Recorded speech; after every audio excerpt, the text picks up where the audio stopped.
Are you sure the town you live in is truly beautiful, or are you simply used to it? If you could see places that exist beyond imagination, would you still think the same?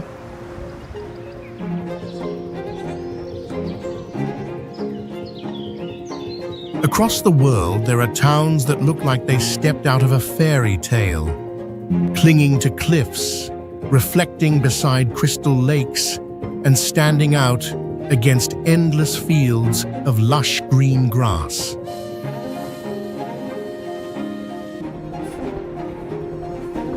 But their beauty is not only in the landscape, it lives in the rhythm of daily life. Vibrant markets, music echoing through ancient squares, and traditions preserved through generations.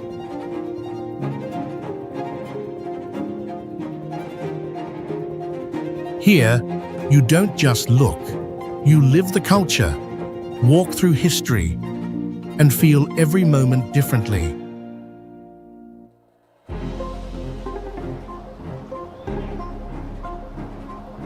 Welcome to the most beautiful towns on Earth, where beauty doesn't just exist, it makes you question where you stand.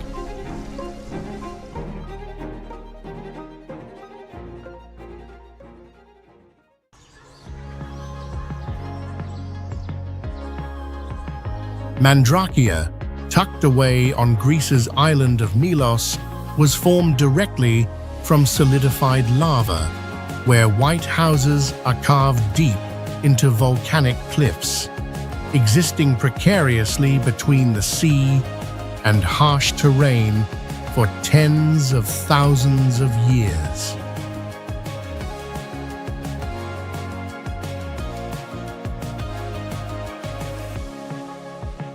The symbol of this place is the Surmata, vibrantly colored boat garages dug deep into the rock face to protect boats from the fury of the winter ocean.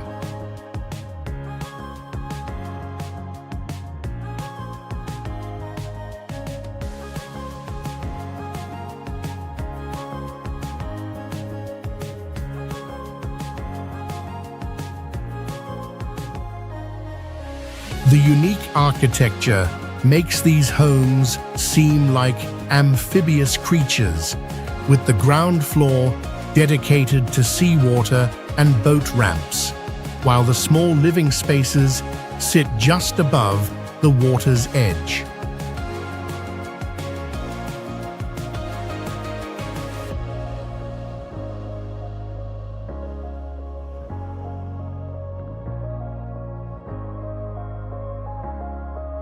The red, blue, and yellow painted wooden doors are not merely decorative, they also serve as identification marks, helping fishermen recognize their homes from offshore amidst storms and fog.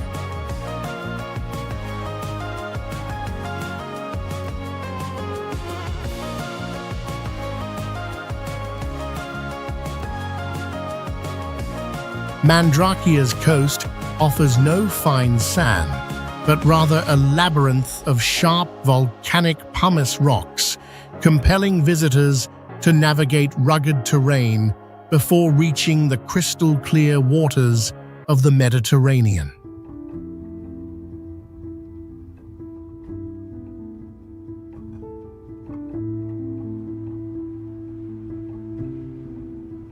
What transformed Burano into a colorful Italian wonder, where each house shines brightly with cobalt blue, vivid red, and brilliant yellow, creating an impressive contrast against the deep blue surrounding waters.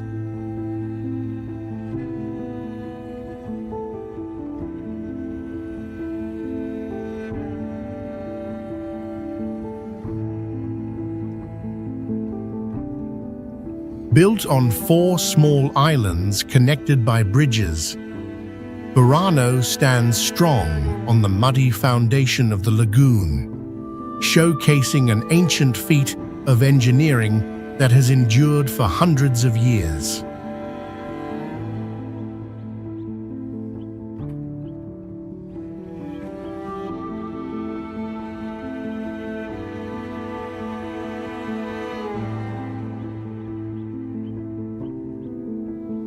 This space is completely free of motor vehicles, with only narrow pedestrian alleys and wooden boats gently floating on the canals, preserving a pace of life seemingly untouched by time.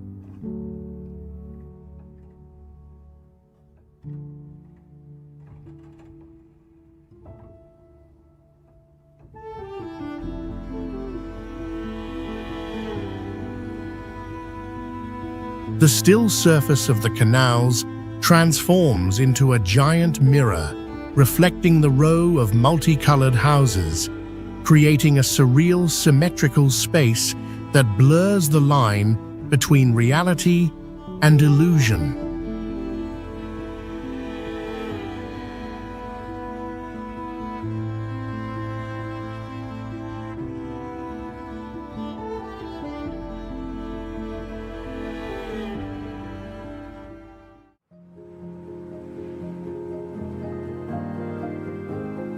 Chefchaouen unfolds as a completely controlled monochromatic space where hundreds of shades of blue cover the entire Medina, creating a unified and rare visual structure in the world.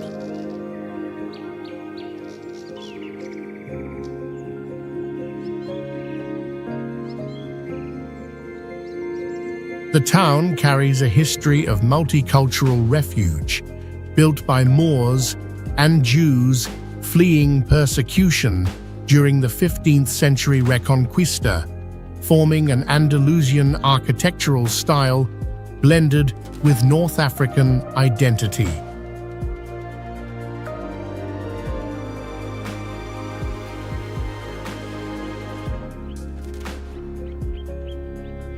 Chefchaouen is also known as the City of Cat Kings, where thousands of stray cats stroll leisurely on the blue steps, offering vivid cinematic moments for every frame.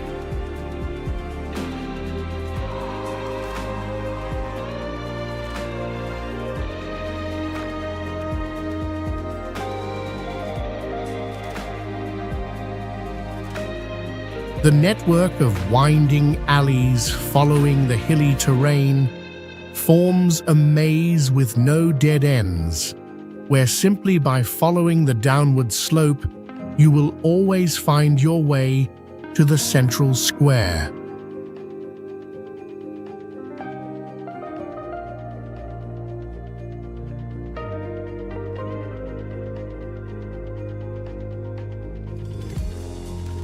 For nearly 500 years, Chefchaouen was a forbidden sanctuary for infidels, where non-Muslims were strictly prohibited from entering until the ban was lifted in the 1920s, opening the door for the world to discover this mystical blue gem.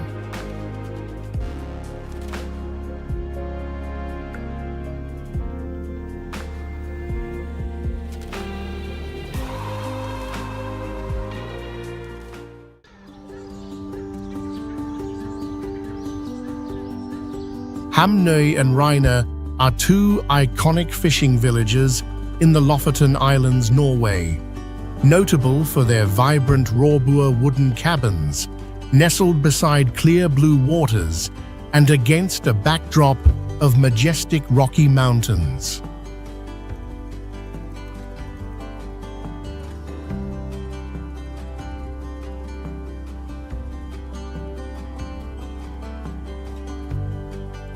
Hamnøy is the smallest and quieter village, famous for the Eliassen Råbua Resort and its classic photo spot from the east side of Hamnøy Bridge, where the towering Olstind Peak stands in the background.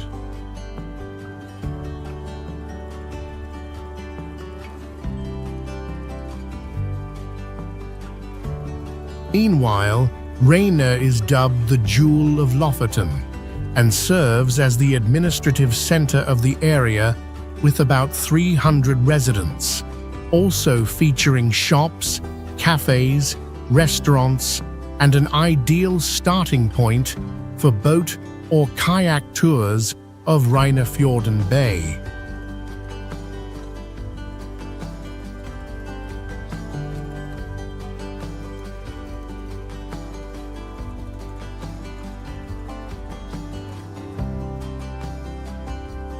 Located between the two villages, Sakrisøy is easily recognized by its vibrant yellow råbue cabins, where visitors shouldn't miss the chance to savor the famous fish burgers at Anita's Seafood.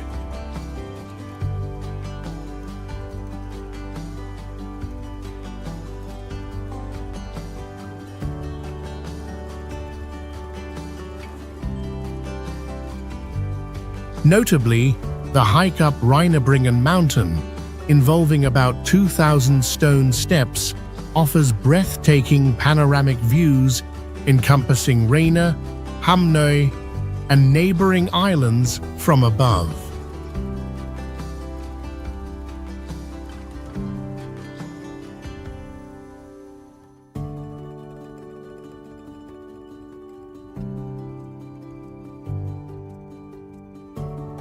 Additionally, visitors can kayak on Reinafjorden Bay to experience the tranquility of nature, or continue by boat to Vinstad and then trek for about 1 hour to discover the pristine Bunes Beach with its stunning white sand stretch.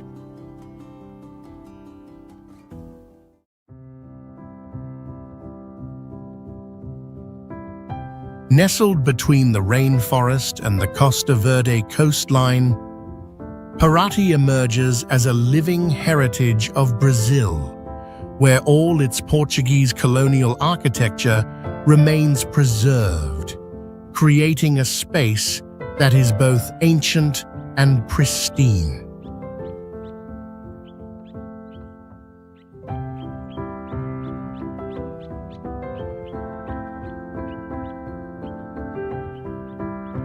Paraty's historic center is a pedestrian-only zone, notable for its bumpy cobblestone streets and whitewashed houses adorned with brightly colored windows.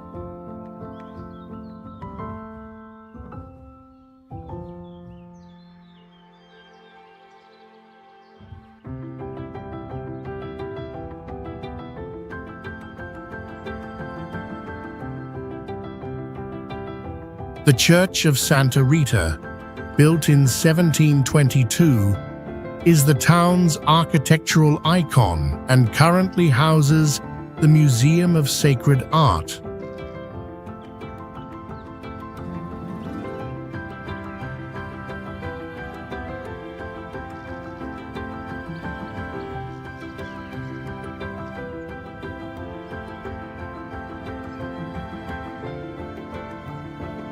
When the tide comes in, seawater flows into the ancient streets through specially designed openings, creating a unique phenomenon with beautiful reflective surfaces.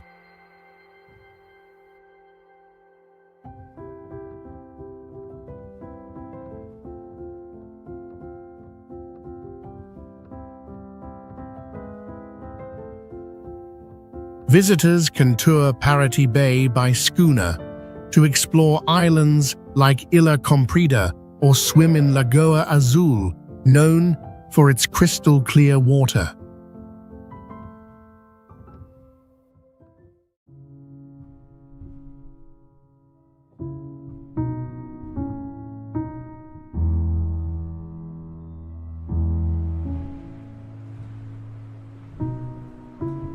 The Kora of Mykonos, a unique defensive maze, features a sprawling, irregular network of alleys purposefully designed to disorient and trap Saracen pirates in the past.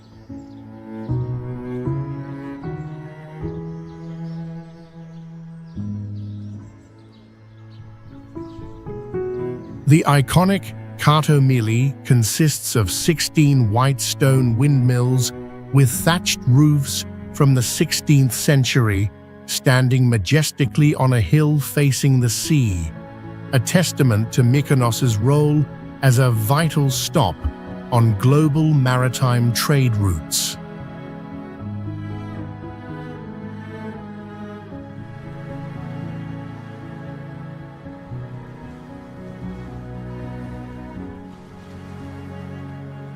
Surrounding Mykonos are the highly transparent waters of the Aegean, characterized by a deep blue hue, creating a perfect contrasting backdrop for Chora's pristine white architecture.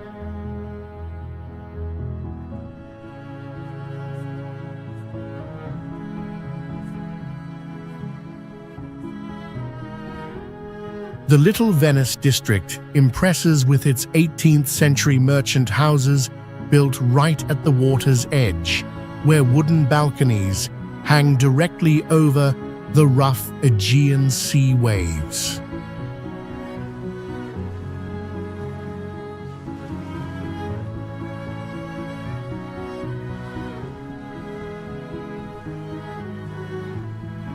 The Panagia Paraportiani Church is an eccentric architectural masterpiece formed from 5 small churches stacked one upon another over centuries, creating an asymmetrical, pristine white volume resembling an abstract sculpture.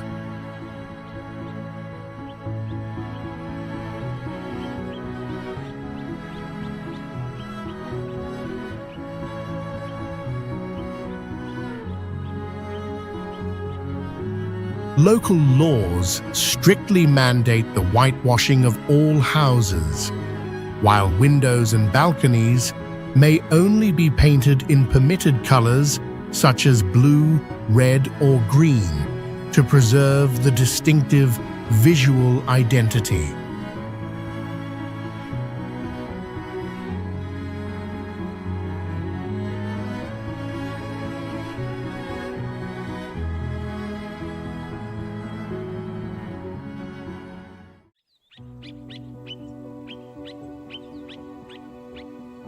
Mürren is a unique Swiss alpine village perched on a precarious rock shelf at an elevation of 5,374 feet and dropping 2,625 feet vertically down to the Lauterbrunnen Valley like a balcony suspended in mid-air.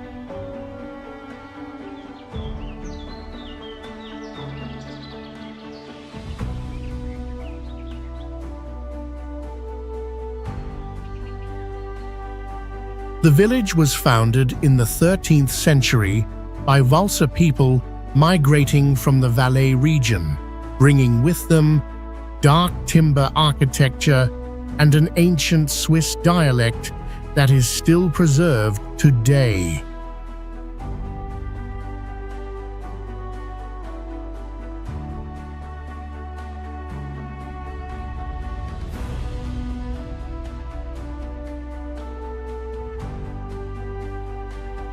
Mürren's visual signature is its unpainted pine wooden houses, which, after hundreds of years exposed to high-altitude ultraviolet rays, have turned a distinctive dark brown color, exuding a nostalgic and robust charm.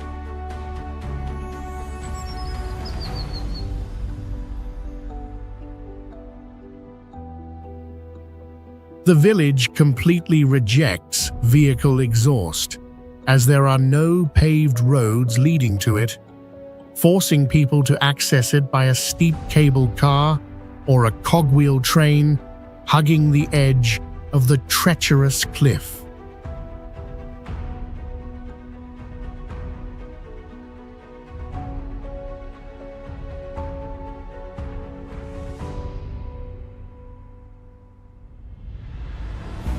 Its steep terrain has transformed Mürren into the cradle of modern downhill skiing, where the legendary Kandahar Ski Club was founded and turned its challenging snow slopes into high-speed race courses.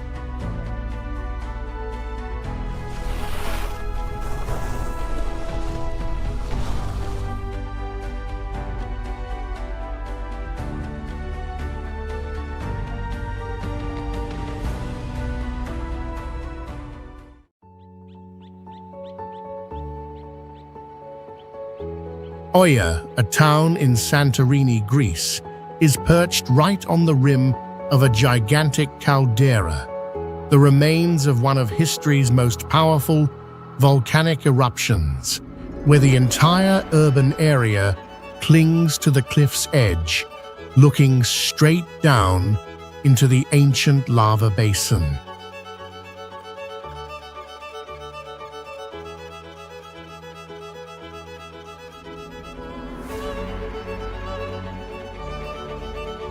To adapt to the steep terrain and lack of flat ground, residents dug deep into the volcanic pumice stone, creating unique Episcafo cave houses, using the very geological structure as a foundation for survival.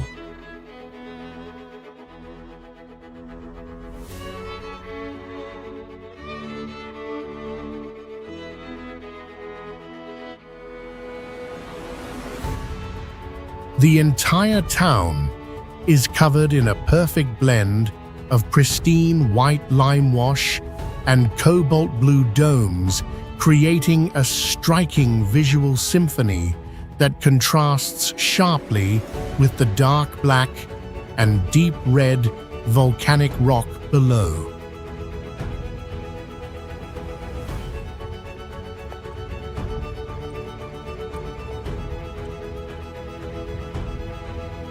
Oia is considered the realm of timeless moments, as each sunset paints the entire town in hues of golden orange and vibrant pink, transforming the abyss's edge into a spectacular light stage.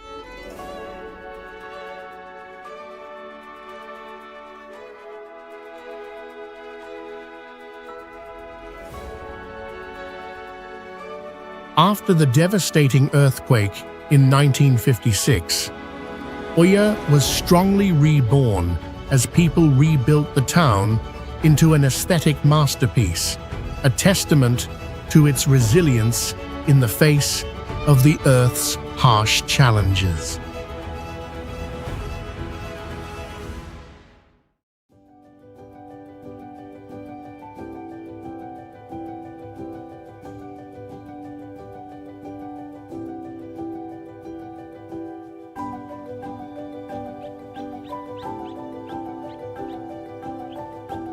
Renowned as the Switzerland of America, Ouray sits at an elevation of nearly 8,000 feet, surrounded by mountain peaks soaring over 13,000 feet, where dense pine forests, year-round snow, and steep terrain create a landscape both majestic and harsh.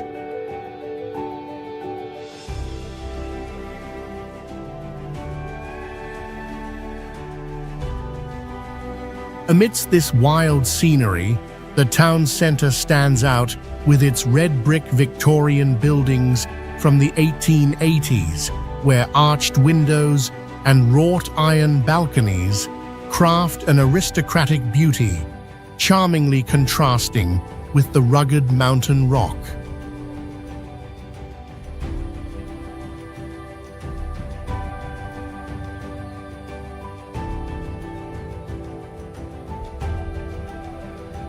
In winter, the surrounding cliffs transform into a giant ice arena as Ouray Ice Park becomes the world's largest man-made ice climbing park, where people conquer frozen waterfalls suspended above deep gorges.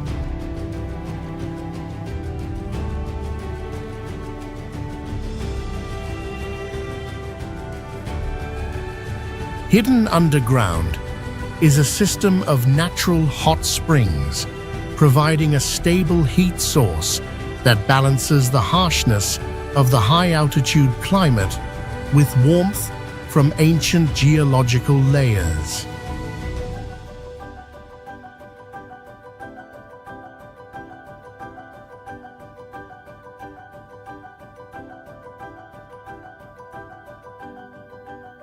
Ouray was born from the 19th century gold and silver rush, and the Victorian structures that still stand today are a testament to the resilient miners who risked their lives seeking prosperity amidst the perilous mountains.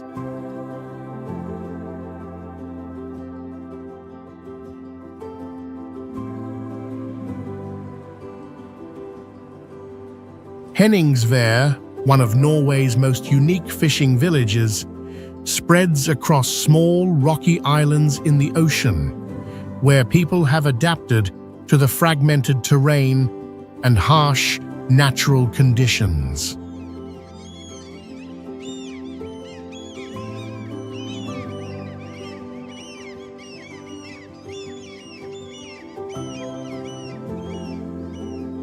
For centuries, the town's survival depended on the Gulf Stream current, which brought millions of scree cod to spawn each winter, making this a famous cod fishing capital.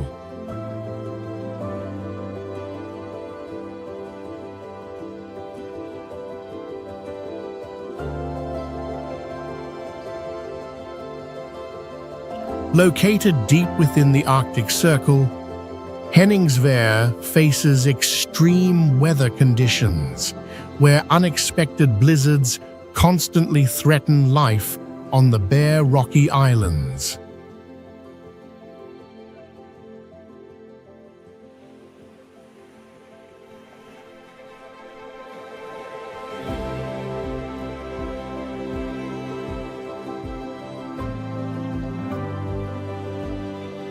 The town's legendary soccer field has no grandstands, surrounded only by rocks and giant fish drying racks, where every overshot kick can send the ball straight into the icy water.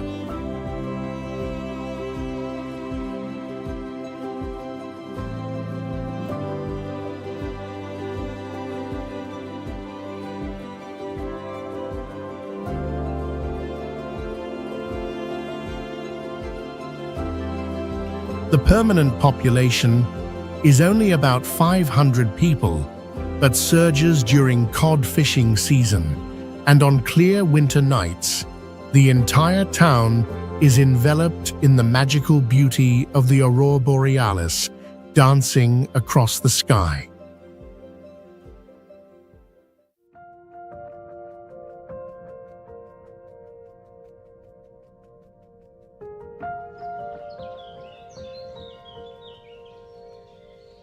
Setenil de las Bodegas, nestled deep within the rocks of Andalusia, Spain, where enormous rock formations are utilized as roofs and walls, makes the entire town appear to be swallowed by the landscape, yet astonishingly thrives.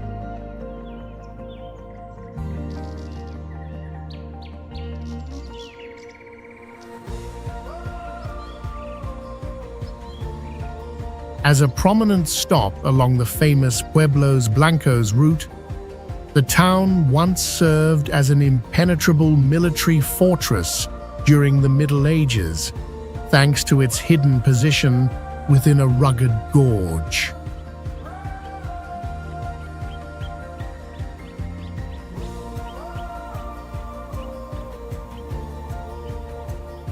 The two iconic streets, Cuevas del Sol and Cuevas de la Sombra, create a striking contrast, with one always bathed in sunlight, while the other is almost entirely shrouded in shadow by massive rock formations.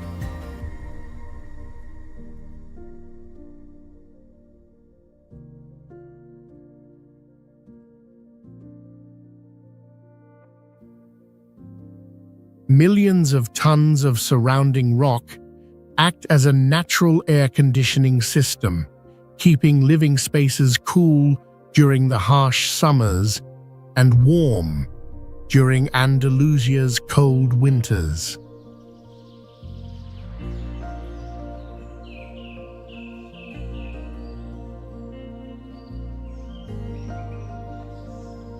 The heavy rock formations dramatically jutting out over the homes offer a unique, precarious beauty, emphasizing humanity's smallness before the eternal power of nature.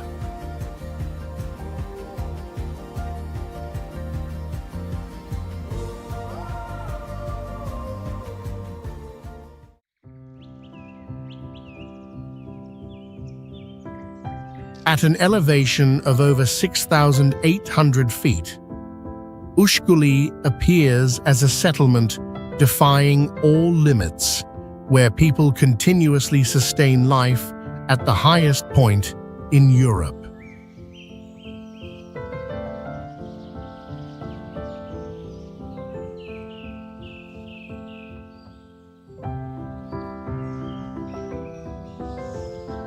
The village's symbol is over 200 stone Svan watchtowers built from the 9th to the 12th century, transforming the entire settlement into a giant medieval fortress and contributing to Upper Svanetti's inclusion on UNESCO's World Heritage List.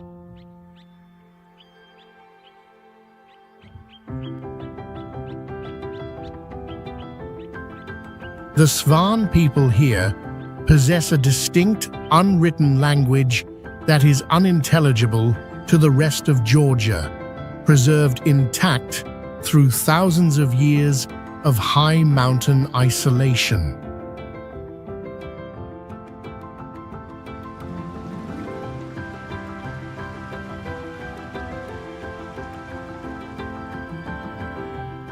During the 6 winter months, heavy snowstorms block the only mountain pass, isolating Ushguli completely and forcing its residents to survive on provisions from summer.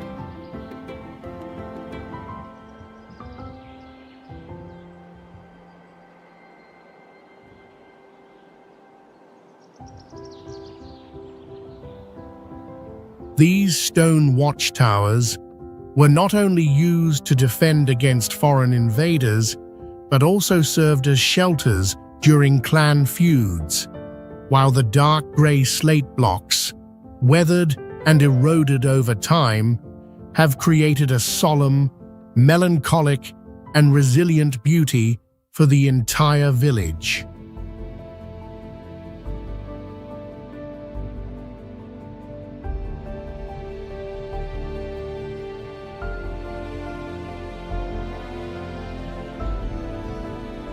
Ys rises like an eagle's nest on the French coast, where its height of about 1,400 feet turns the village into a direct observation point overlooking the majestic Mediterranean Sea.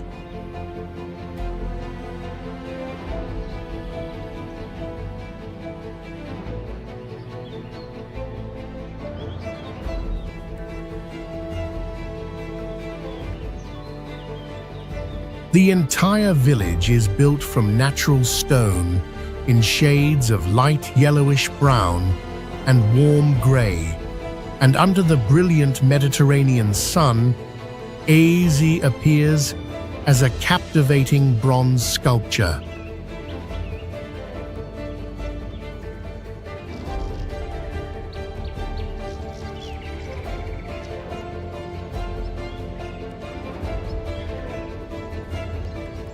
The highest point of the village was once a strong fortress from the 12th century, but it was completely destroyed by King Louis XIV's army in 1706 during the War of the Spanish Succession to prevent its reuse as a military stronghold.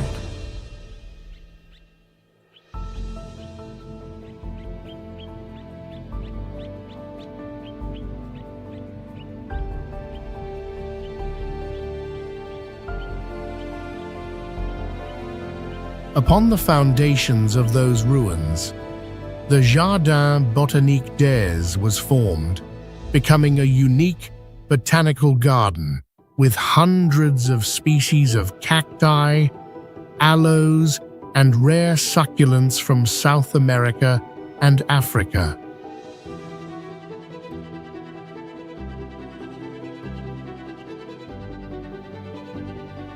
In the garden at the top of the village, 15 slender terracotta statues of young women by sculptor Jean-Philippe Richard stand silently among the cacti, gazing out at the sea, creating a surreal and poetic artistic space.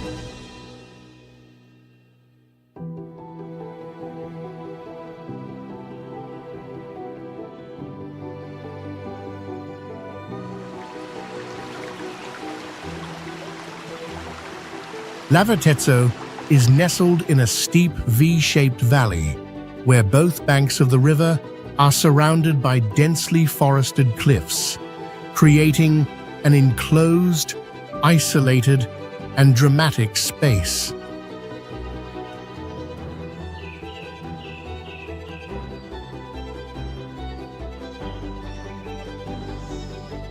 The village features traditional rusticity architecture, with homes built entirely from locally sourced grey gneiss stone, from walls to roofs, blending seamlessly into the mountainous landscape.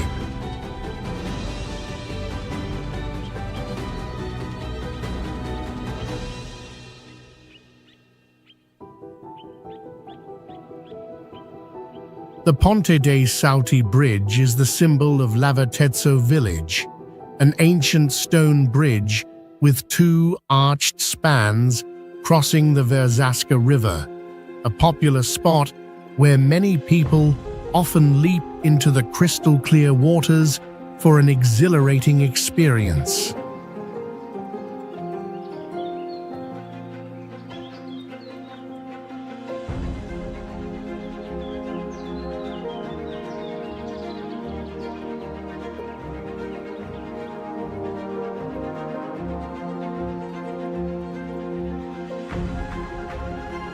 Just near the bridge, the 18th century Church of Madonna degli Angeli is a religious structure adorned with intricate frescoes, further enhancing the village's peaceful beauty.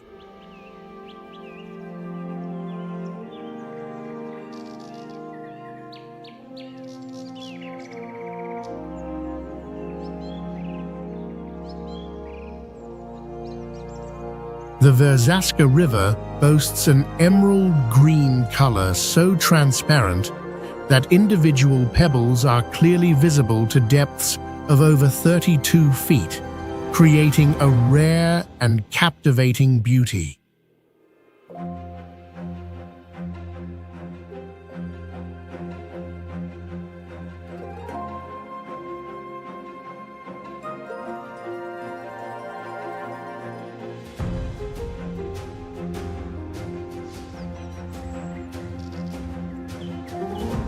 Why does Rocamadour exist, perched precariously on a sheer limestone cliff above the Alzou Canyon, where medieval architecture blends with the majestic natural landscape?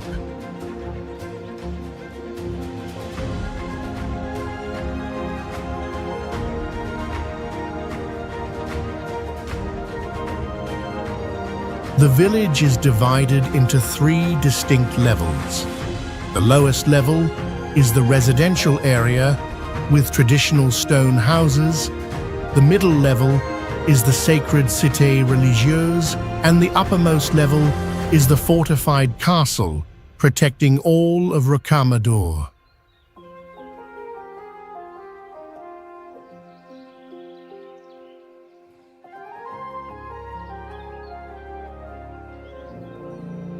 The town is not built on a hill, but clings tightly to a limestone cliff about 400 feet high, rising from the Alzou Canyon like a massive bas-relief suspended in mid-air.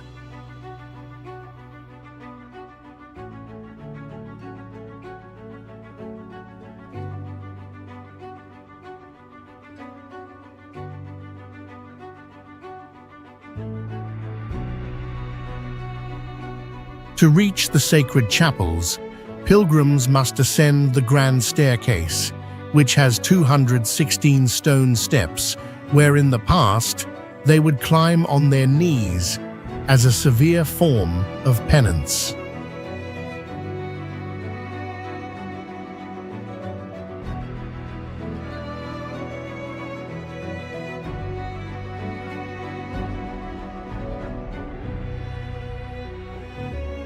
Nearby, the Grotte de Merveille offers a unique exploratory journey with its enchanting natural stalactites and stalagmites, alongside prehistoric cave paintings dating back as far as 20,000 years BC.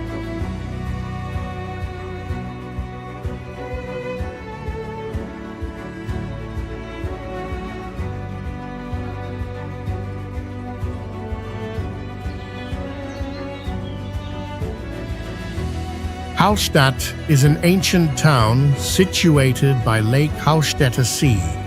Its uniqueness stems from its existence, tightly nestled within the Alps for thousands of years.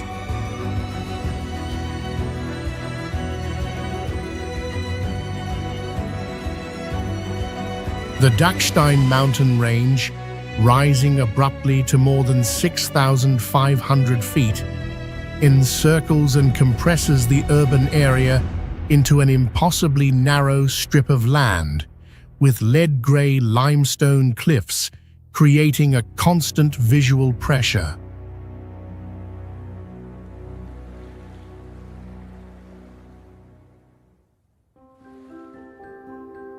Due to a lack of land, houses were built vertically, one on top of another, where one home's terrace became the entrance to another, forming a tangled architectural matrix that stifles any sense of direction.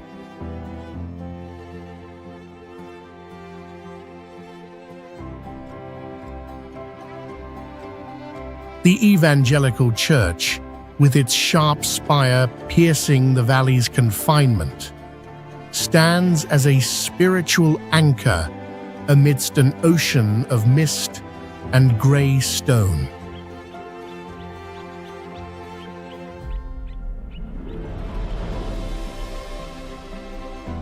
On foggy days, the surface of Lake Hallstätter Sea appears as a dense, dark grey liquid mass, reflecting the coldness of the cliffs and the solitude of the wooden houses mirrored at the water's edge.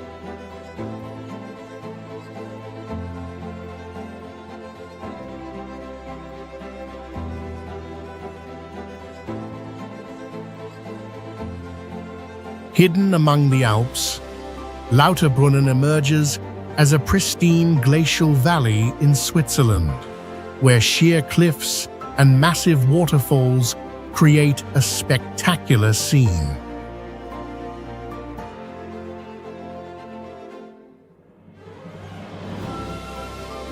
Formed by ancient glaciers, the valley boasts a perfect U-shape with a flat green grassy floor, tightly nestled between two towering limestone cliffs.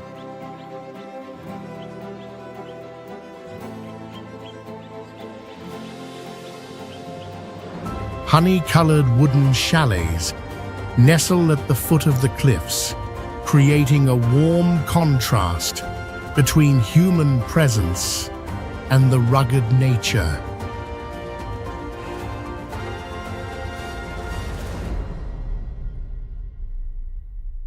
The entire area becomes a stage for 72 waterfalls plunging directly from the cliff edges, notably the Staubach, nearly 1,000 feet high, whose water is often torn into floating mist by the wind.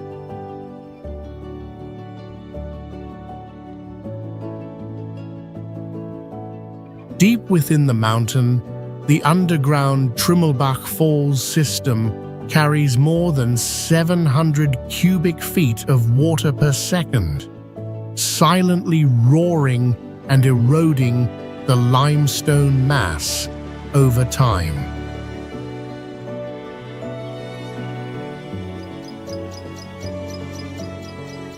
On the cliff edge, the two car-free villages of Wengen and Mürren, accessible only by cable car, maintain a pristine and tranquil atmosphere.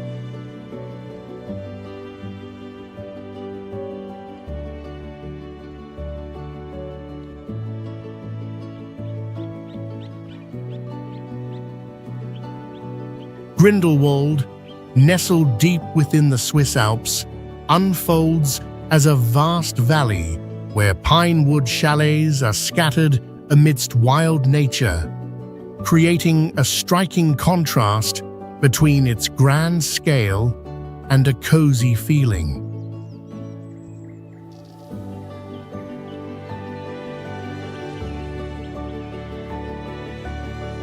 Nestled at the foot of the three legendary peaks, Eiger, Monch, and Jungfrau, Grindelwald serves as a natural amphitheater where the Eiger's rock face, towering nearly 6,000 feet high, creates an overwhelming visual pressure, making all man-made structures appear tiny.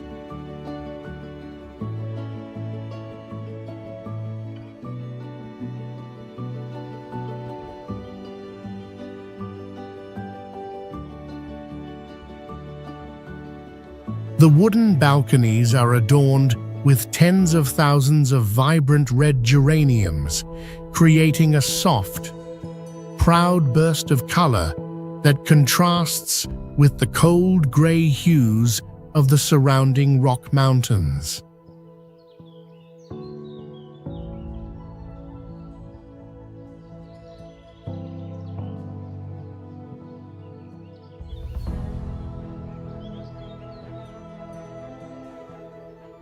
The village's winding trails follow the natural slope of the terrain, guiding the eye from the intricate artisan shops down on the street up to the secluded farms high above.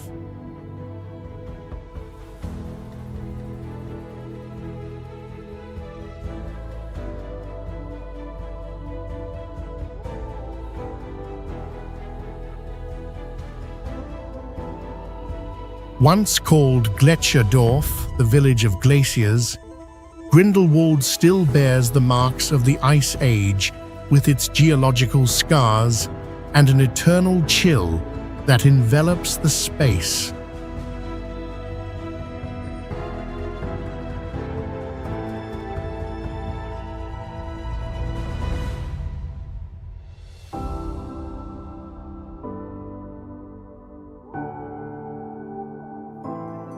In winter, it transforms into a snow sports paradise with the Big Pinton Fritz sled run, about 9 1/3 miles long, one of the longest runs in Europe, offering a spectacular experience amidst the magnificent alpine scenery.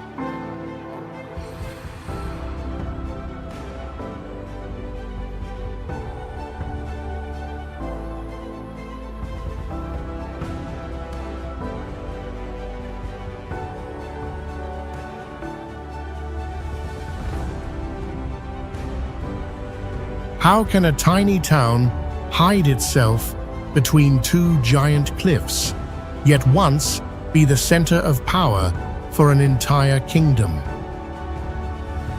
Atrani, the smallest municipality in southern Italy, covering just about 1/20th of a square mile, exists as a compressed structure where houses are stacked upon each other in a gorge with almost no remaining space.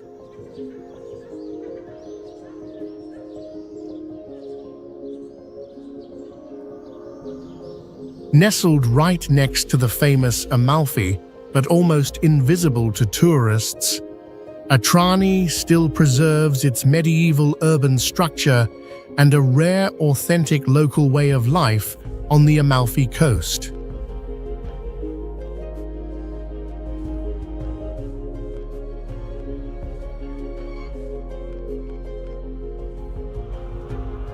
Despite its small size, this place was once a stage of power, as the Church of San Salvatore de Berrecto served as the site for the coronation and resting place of the dukes who ruled the mighty Republic of Amalfi.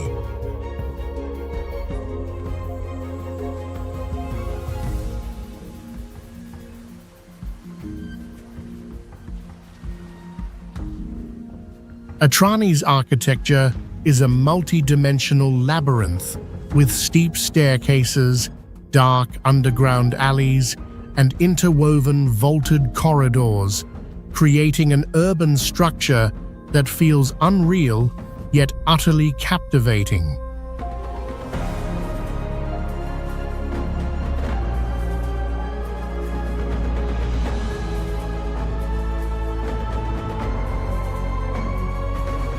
The Dragone River, which once flowed through the gorge, is now buried beneath layers of brick and stone, as the central square and main road were built directly over the water, which still flows silently underground.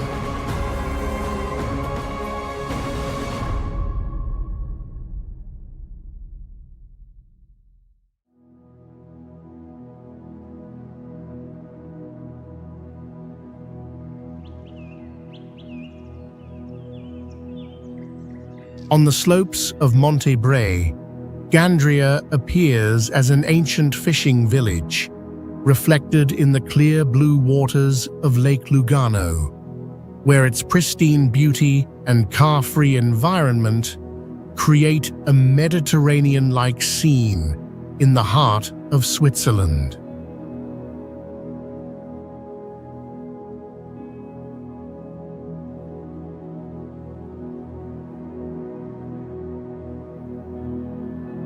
The village clings tightly to the steep slopes of Monte Bre, with house foundations extending directly into the deep waters of Lake Lugano, making the entire settlement appear as if it is slowly sliding towards the water's edge when viewed from afar.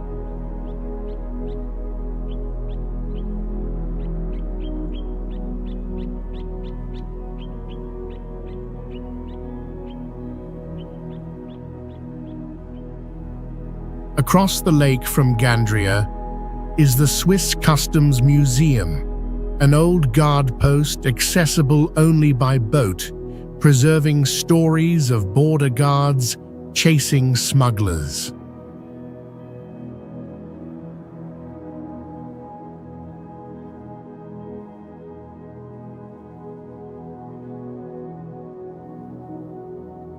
Gandria is one of Switzerland's rare car-free villages, where the center has no paved roads or parking lots, only narrow, steep footpaths that preserve the rhythm of 19th century life.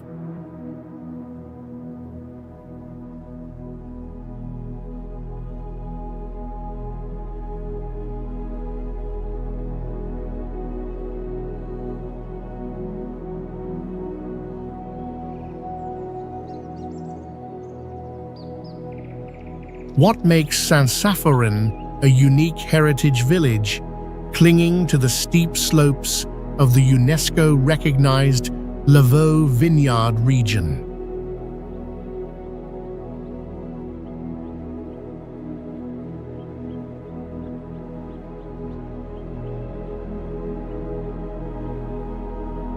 Inside the village's ancient stone church, a Roman milestone from 47 AD, carved with Emperor Claudius's name, is still preserved, testifying to the strategic importance of this route for thousands of years.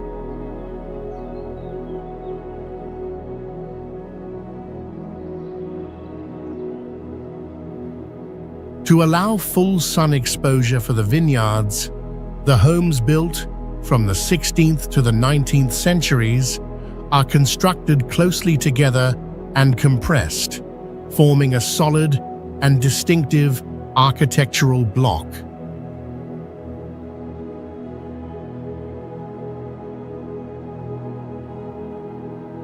The terraced field system surrounding the village was not naturally formed, but is the great work of Cistercian monks, who carved and stacked stones by hand since the 11th century.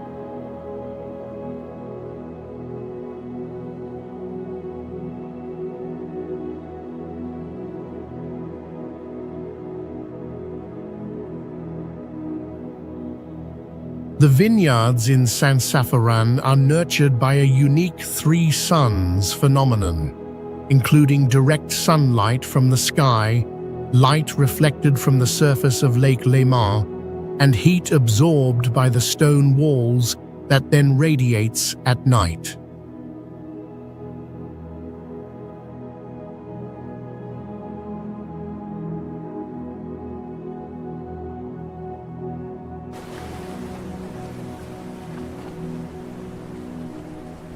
Positano, Italy's vertical architectural marvel, almost rejects all horizontal space as the entire town clings tightly to the steep slopes of the Monte Latari Mountains, plunging straight down to the Tyrrhenian Sea, forming a colossal amphitheater opening out to the ocean.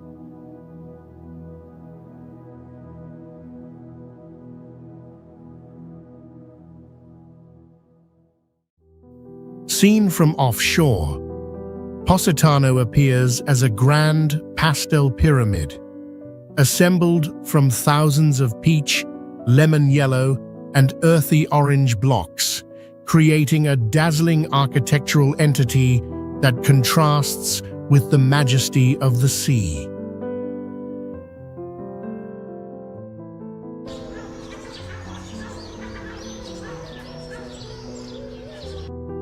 Above the town, the Sentiero degli Dei hangs suspended between the sky and the abyss, affirming Positano's unique position as a meeting point between the earthly and the celestial realm.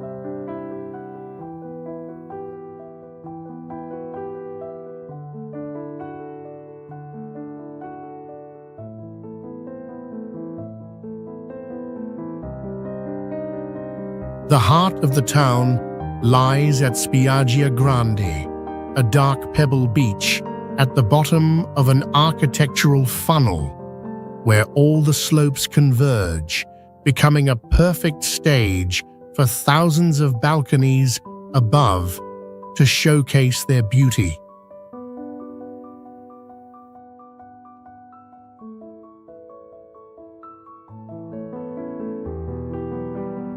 The dominant visual symbol on the skyline is the dome of the Santa Maria Assunta Church, clad with tens of thousands of lemon yellow and turquoise majolica tiles, shining like a crown under the Mediterranean sun.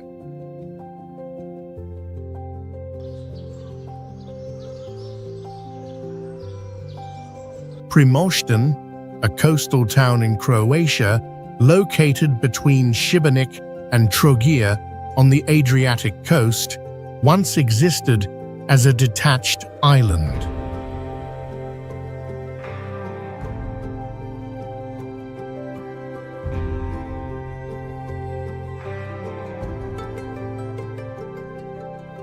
It is now connected to the mainland by a thin strip of land, where medieval architecture and terraced vineyards create a landscape that is both ancient and distinctive.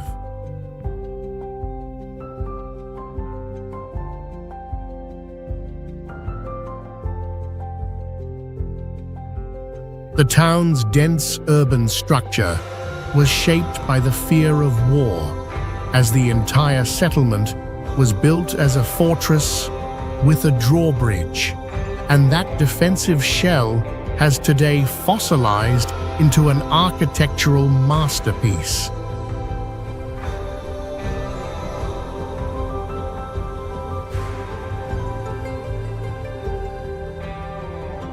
Tiered stone houses with bright red terracotta roofs cascade from the hilltop down to the water's edge, resembling a hardened lava flow frozen in the Mediterranean space.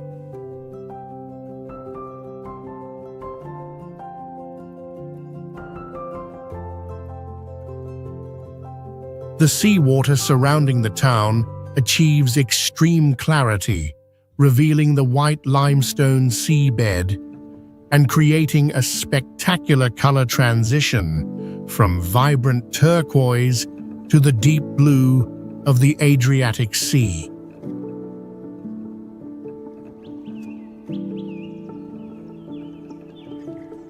San Miguel de Allende stretches across the Mexican plateau, where winding cobblestone streets weave through Spanish colonial buildings, creating a space that is both ancient and full of artistic vitality.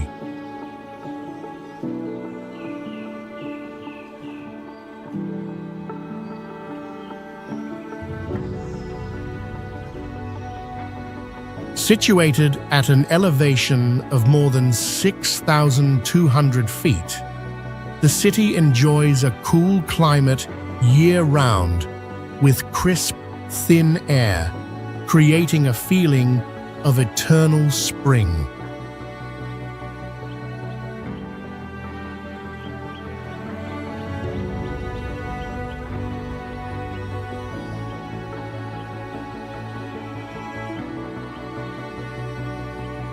San Miguel de Allende is home to the world's most unusual cotton candy church, the Parroquia de San Miguel Arcangel, with its vibrant pink Gothic spires rising like a fairy tale castle in the heart of the colonial city.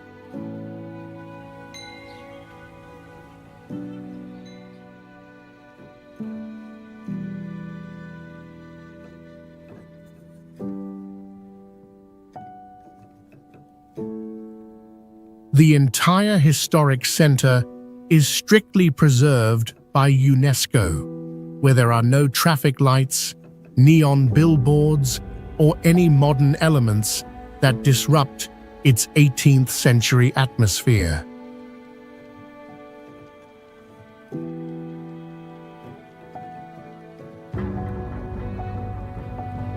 San Miguel de Allende is known as the city that never stops partying, where festivals, fireworks, and religious parades occur throughout the year, creating an endless celebratory rhythm of life.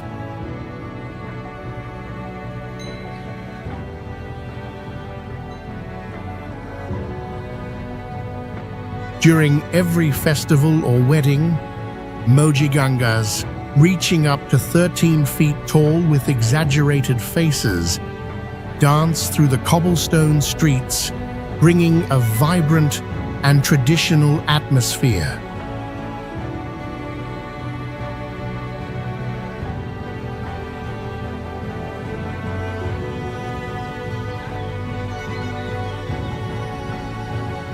Alberabello stands out with its unique trulli structures, where cone-shaped houses are built from dry stacked stones, a construction technique that uses no mortar yet has endured over time.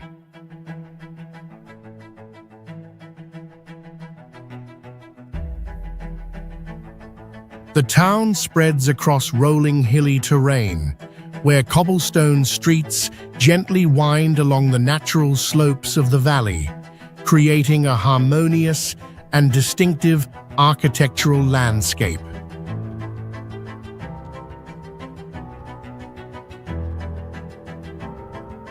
Originally, This mortarless building technique was not for aesthetic purposes, but rather a tax evasion strategy, allowing residents to quickly dismantle their homes when officials from the Kingdom of Naples arrived to collect property taxes.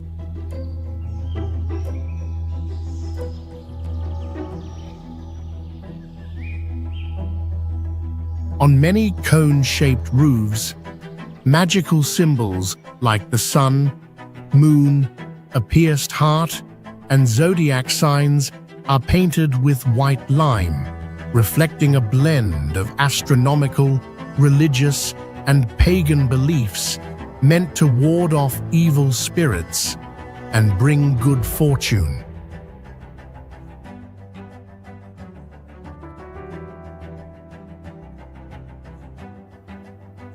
When viewed from a distance, Alberobello's skyline appears surreal, with thousands of undulating gray cones packed closely together, resembling a stone forest emerging from the earth.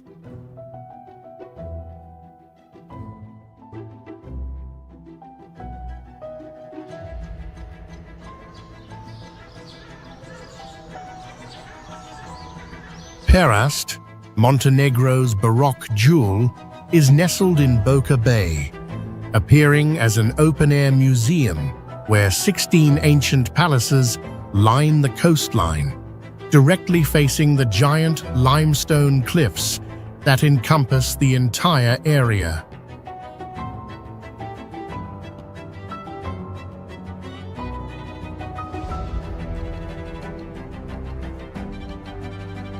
The houses built from white stone from Bratch Island have turned a brilliant honey yellow over time, making the entire town glow warmly and nobly under the golden hour sunlight.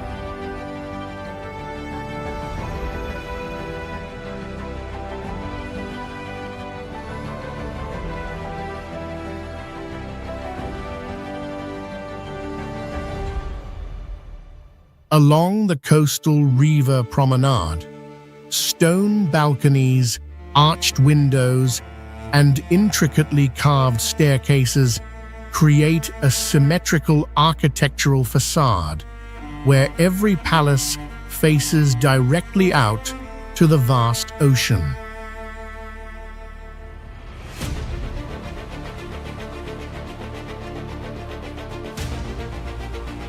The 180-foot-tall bell tower of St. Nicholas Church rises as a landmark for ships entering the bay, symbolizing humanity's aspiration to touch the sky within a space tightly compressed by tall mountains and deep sea.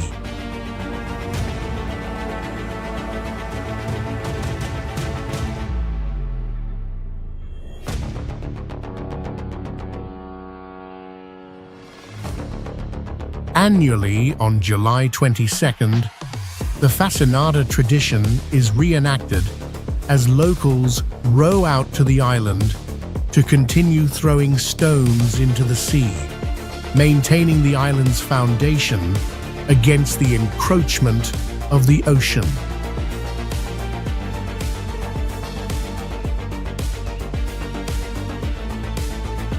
Santa Maddalena is a renowned symbol of the Dolomites, where the image of its tiny church, set against colossal limestone cliffs, has become the most sought-after shot for landscape photographers worldwide.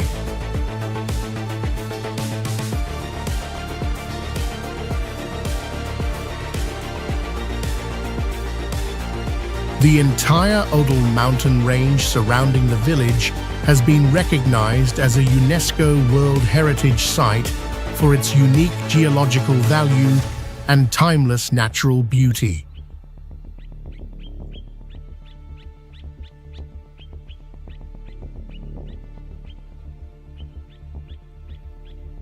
This is also the homeland of mountaineering legend Reinhold Messner, the first person to conquer all 14 peaks over 26,247 feet tall, forged by the very rugged terrain of this place.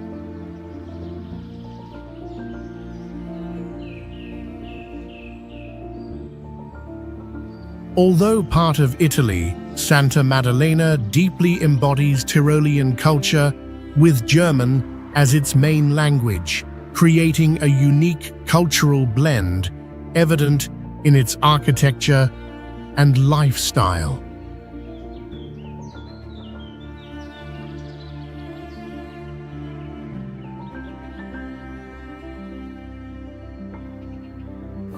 The San Giovanni Church in Ranui, standing solitary amidst meadows, stands out due to the stark contrast between the small scale of human endeavor and the vertical cliffs towering thousands of feet behind it.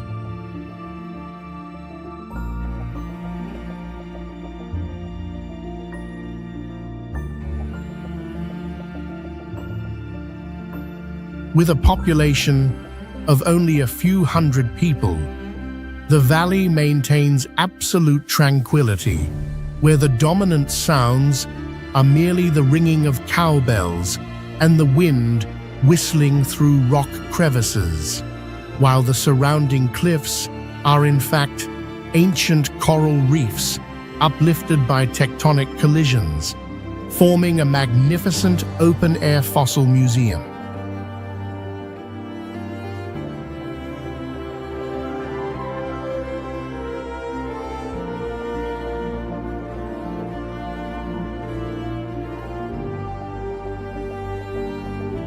Marsaxlokk, Malta's most famous traditional fishing village, is located on the southeastern side of the island, approximately 7.5 miles from the capital city of Valletta, distinguished by its vibrant harbor and strong Mediterranean maritime life.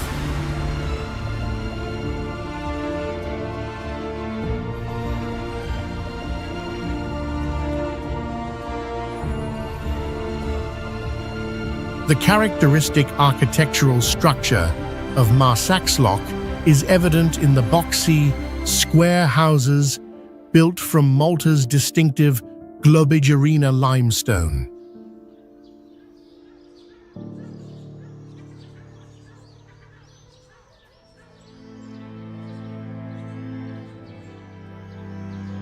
Marsaxlokk captivates you with its brightly colored harbor and traditional lazu boats painted in prominent blue, red, and yellow, characterized by the eyes of Osiris on their bows as a symbol protecting fishermen from the dangers of the ocean.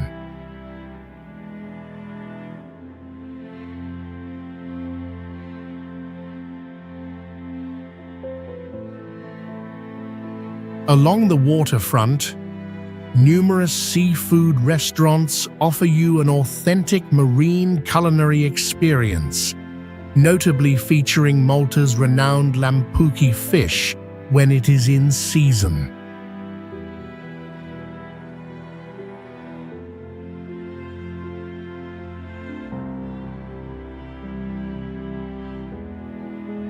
On Sunday mornings, the Marsaxlokk fish market becomes the most vibrant, serving as Malta's largest market, where you can discover freshly caught seafood, local honey, handicrafts, and many unique souvenirs.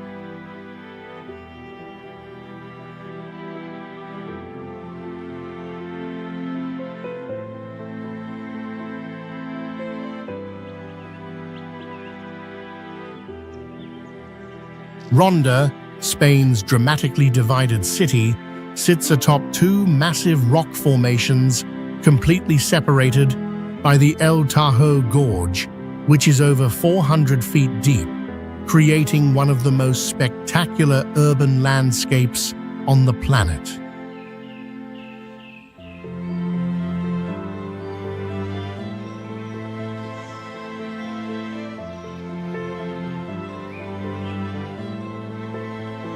The prominent symbol here is Puente Nuevo, a bridge completed in 1793 after 42 years of construction, spanning the chasm at a dizzying height and connecting the two parts of the city with a historic engineering marvel.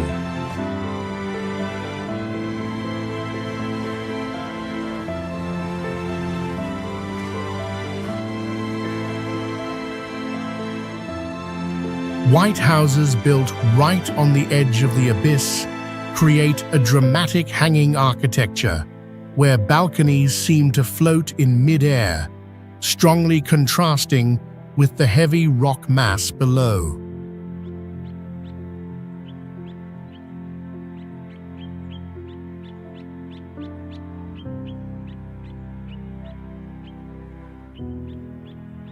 The El Tahoe Gorge is a colossal geological rift created by the Guadalavine River, with limestone cliffs rising almost 90 degrees, forming a nearly impenetrable natural barrier.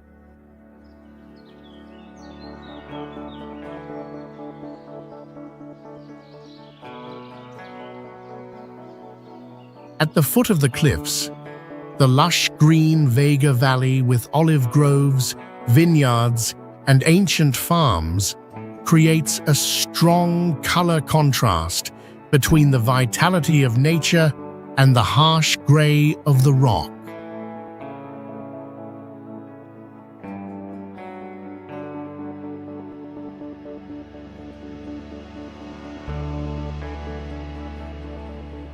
Spiez is a peaceful town by Lake Thun, boasting one of Europe's most beautiful natural bays and surrounded by the majestic mountains of the Bernese Alps.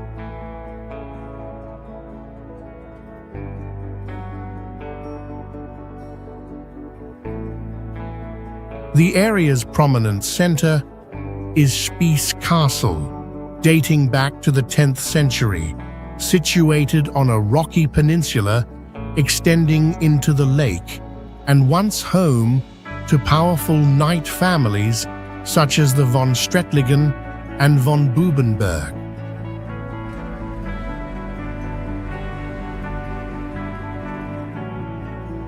Above the town stands Mount Niesen, about 7,750 feet high, with a perfectly isosceles triangular shape, earning it the name the Pyramid of Switzerland, creating an impressive scene as its shadow falls over the bay in the afternoon.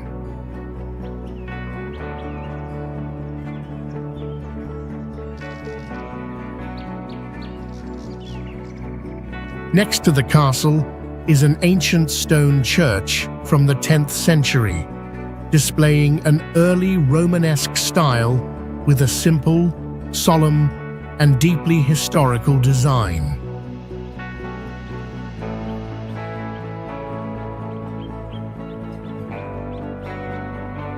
For over 500 years, from 1516 to 1860, the von Erlach family managed this entire area before the castle was open to the public, becoming an important cultural attraction today.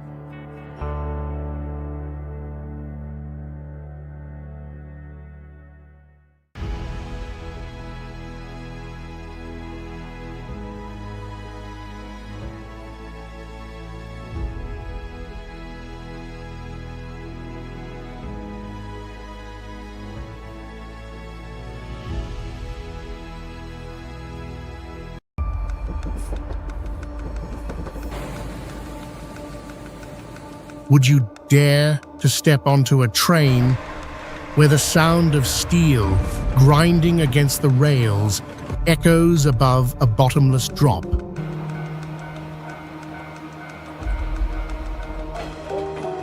What happens if a single vibration, a sudden gust of wind, or a misalignment of just a few centimeters changes everything?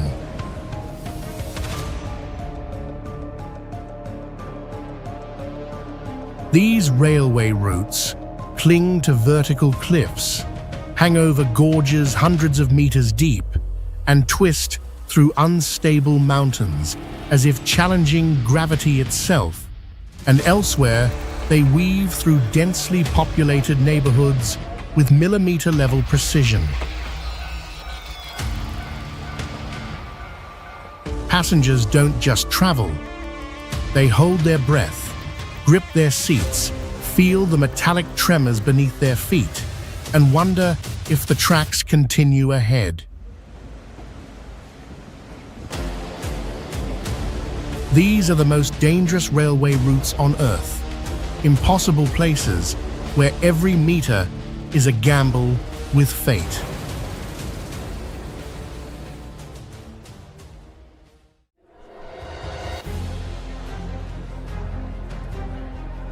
The Bishwa-Ijtema Special Train is a unique train that carries millions of devotees to Tongi for one of the world's largest Islamic gatherings.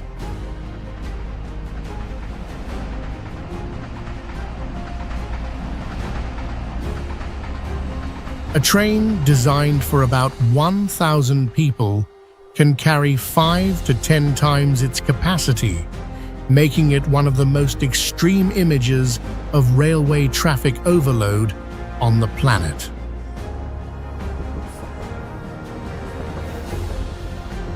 Passengers are not only inside the cars, but also packed onto the roof and clinging to the sides of the train.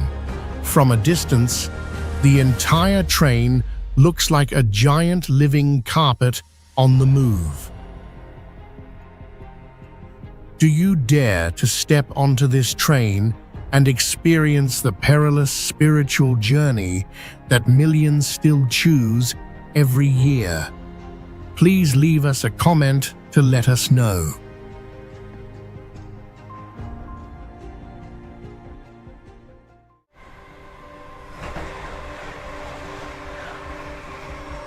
The Maeklong Railway Market is a famous market located right on the active tracks of the Maeklong Railway line in Thailand, often called the umbrella pull-down market, because vendors must quickly retract their awnings whenever a train approaches.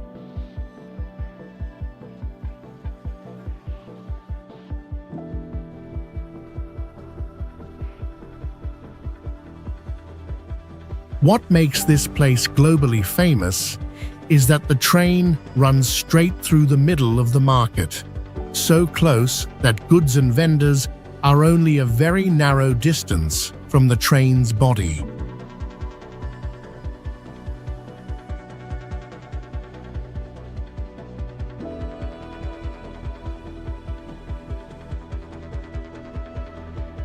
This is not an exhibition area for tourists, but a real market on an active railway line, where buying and selling activities still take place daily between train passages.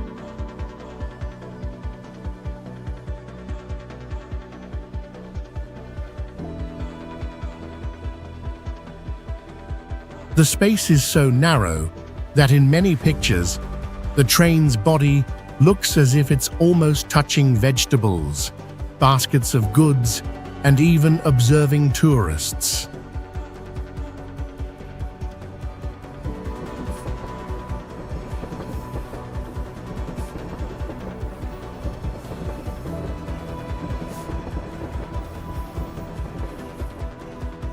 The greatest danger at Maeklong lies in the extremely small distance between the moving train and people standing right next to the edge of the tracks, where just one slow step or a wrong move could lead to an accident.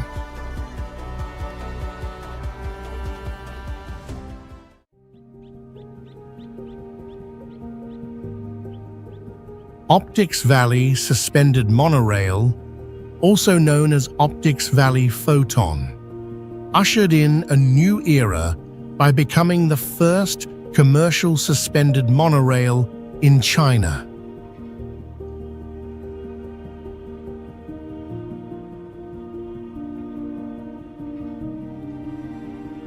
The train features a transparent glass floor, allowing passengers to observe the space below throughout their elevated journey.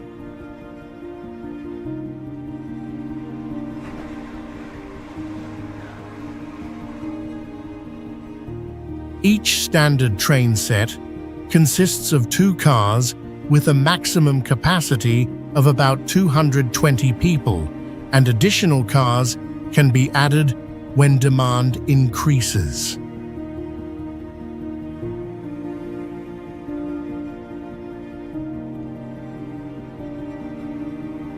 Its maximum operating speed is approximately 37 miles per hour, positioning the line as an aerial sightseeing urban transportation experience rather than a high-speed system.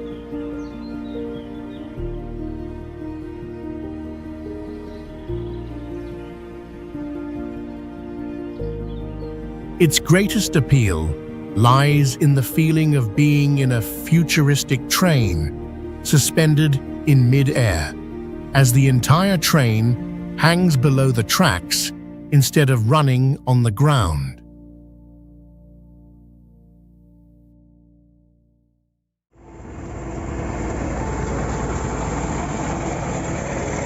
Berlinskoye Lake in the Altai region, Siberia, Russia, captivates with the sight of a train appearing to glide directly on its vibrant pink surface, creating a surreal scene rarely witnessed on Earth.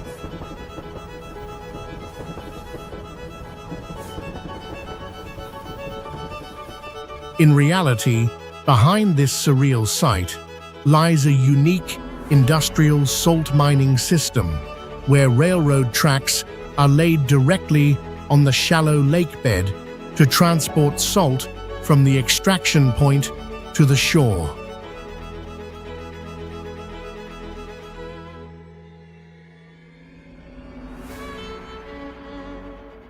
As it moves across the lake, it stirs up the salt sediment at the bottom and collects it into the trailing cars, creating a continuous and impressive extraction process.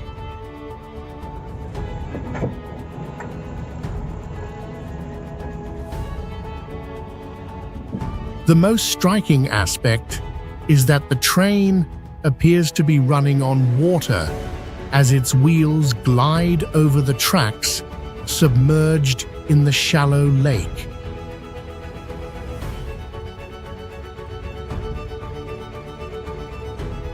The highly corrosive saltwater environment here forces the wheel tracks and the entire mechanical system to operate under extremely harsh conditions.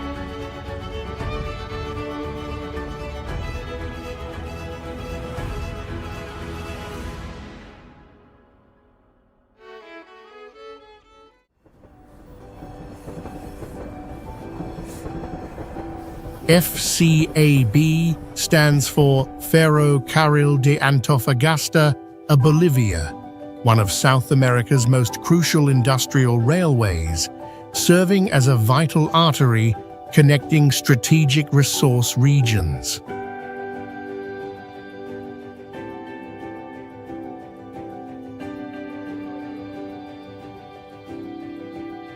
This is the main transport route for lithium, copper, and many essential metals that serve the global battery and electric vehicle industries.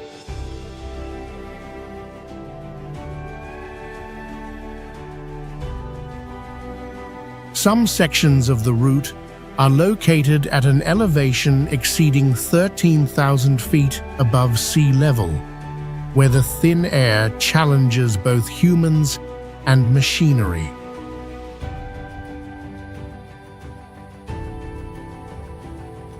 The route runs through the Lithium Triangle, an area holding the majority of the world's lithium reserves, turning it into the energy axis of the future.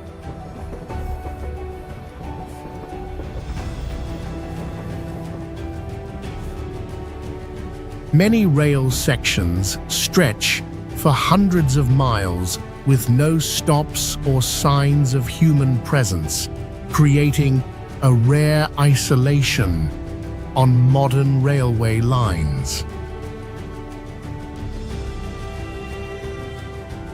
Along the journey, completely abandoned train stations evoke a scene reminiscent of a post-apocalyptic world.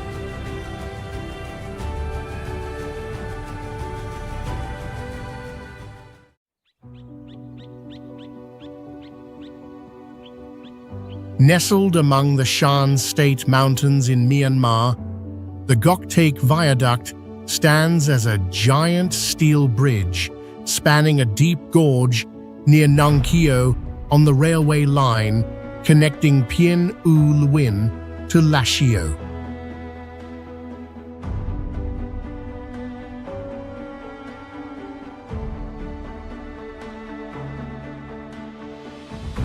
The bridge has only a single track, making its fragility evident as the train slowly crosses the profound abyss.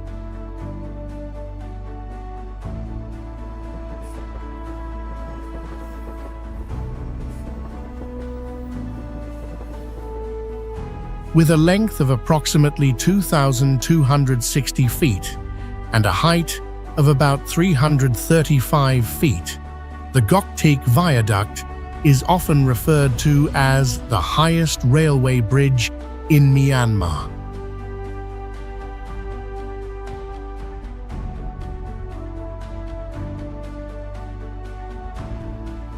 The most impressive moment is when the massive silver steel framework stretches across the deep green canyon, standing out amidst the dense jungle and sheer cliffs.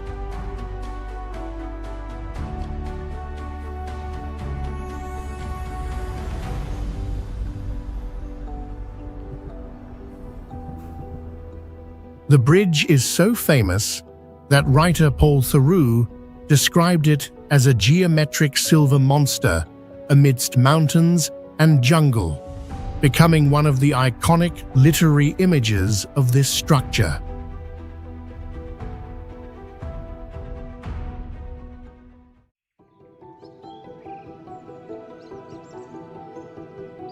The Daju Cliffside Train is a scenic railway line that hugs the cliffside in the Daju Mountain Scenic Area, Zixi County, Jiangxi Province, China.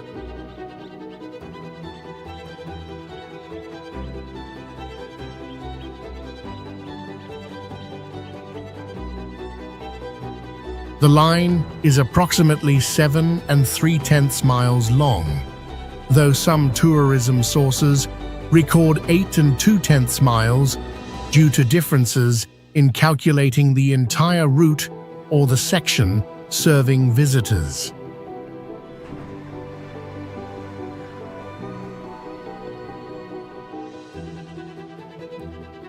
From a distance, the entire route appears like a slender, metallic ribbon clinging to the rocky hillside, with a deep valley and dense green forest below.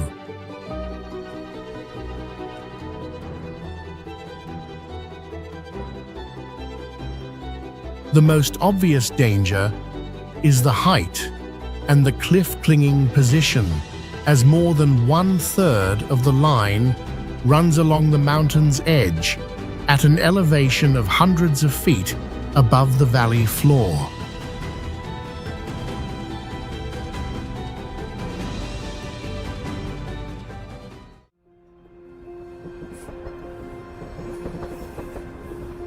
The new Pamban Bridge appears amidst the Palk Strait as a steel strip more than 1¼ miles long, where its vertical lift mechanism makes it one of India's most impressive railway structures.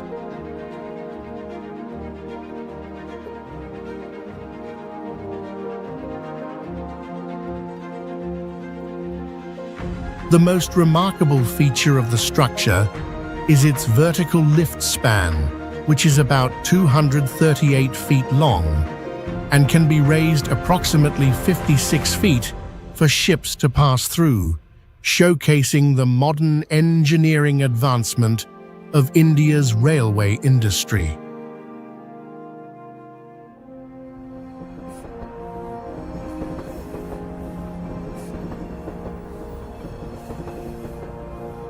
The journey across the bridge gives the sensation of the train running through the sea, especially when approaching Rameswaram over open waters and strong sea winds.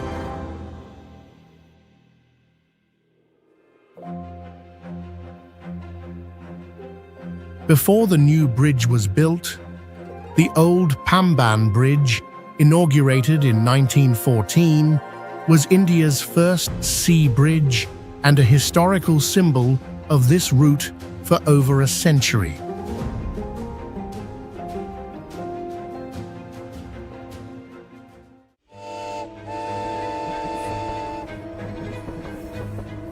The Southern Xinjiang Railway is a vital rail line running along the southern Tian Shan Mountains and the northern edge of the Tarim Basin, connecting Turpan with Korla, Kuka, Aksu, Artuks, and Kashgar.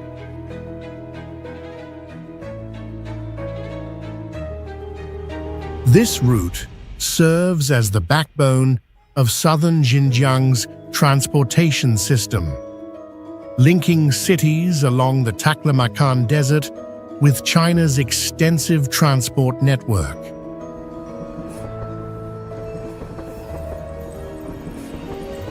From a distance, the train appears tiny within the vast expanse, emphasizing the grandeur and harshness of the desert and the Tarim Basin.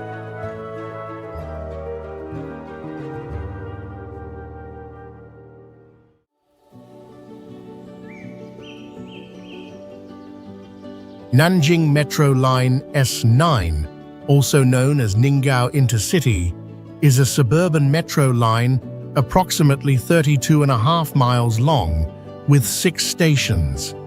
Opened on December 30th, 2017, extending Nanjing's urban journey to Gaochun on the city's southern edge.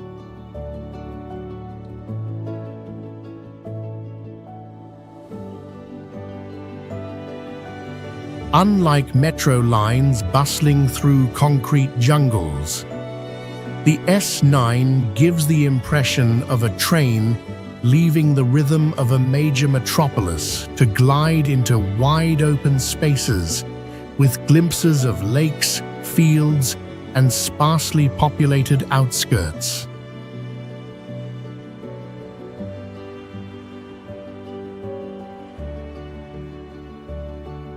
The line's most impressive feature is the section crossing Shiju Lake, where the tracks run on a long bridge over open water, making the train appear to float on a giant mirror-like surface.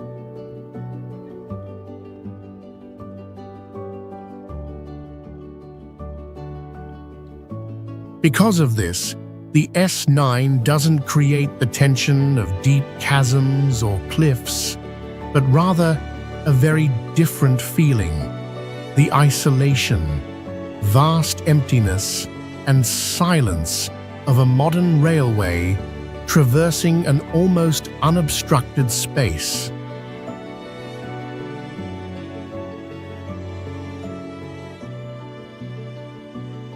This line is also special because it made Nanjing the first city in mainland China with metro access to all its districts, transforming a seemingly remote corridor into a true part of the urban network.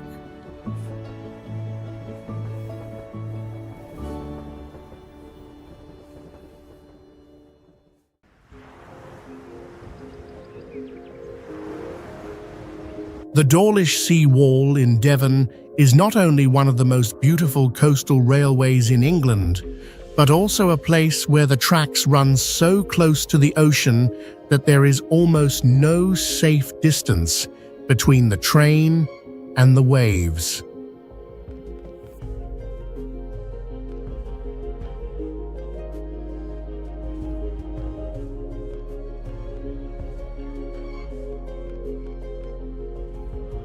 At Dawlish, the danger comes not from high mountains or deep chasms, but from gigantic waves crashing directly into the sea wall, sea winds lashing directly at the infrastructure, and salt water silently eroding the structure over time.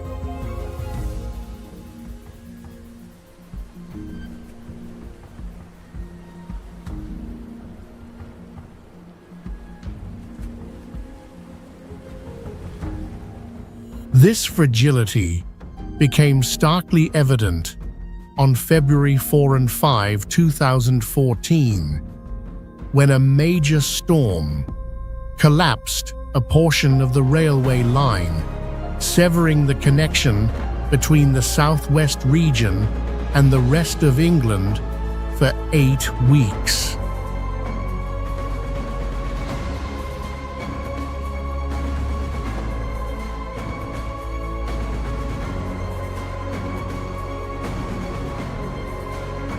Following that disaster, Network Rail constructed a new, larger, longer, and more robust seawall between 2019 and 2023, acknowledging that the old structure was no longer strong enough to withstand the increasingly harsh coastline.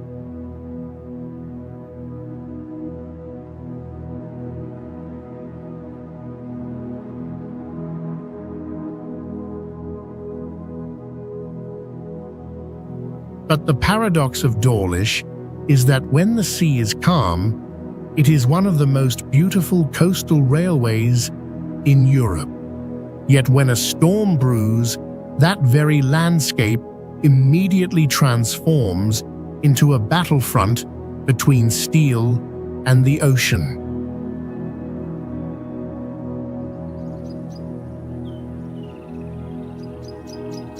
The Death Railway is a World War II railroad connecting Thailand and Myanmar, linked to a history of forced labor and terrible casualties.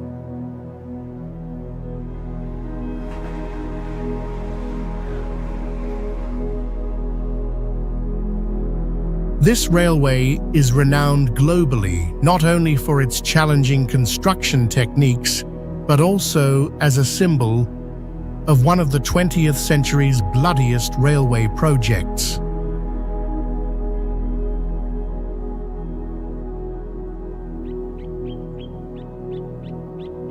Some sections of the tracks cling to vertical limestone cliffs and are suspended precariously on wooden trestles over rivers, creating an extremely intense feeling as trains pass.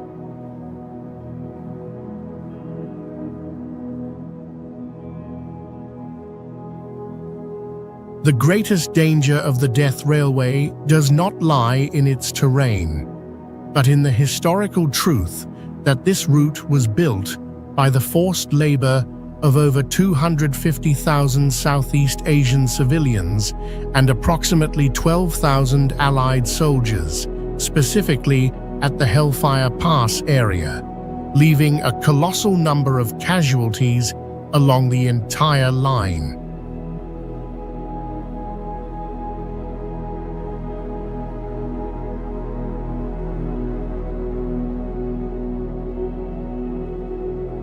The Gornergrat Railway is a famous cogwheel train line in Switzerland, connecting Zermatt at an elevation of 5,262 feet to the Gornergrat summit at an elevation of 10,135 feet.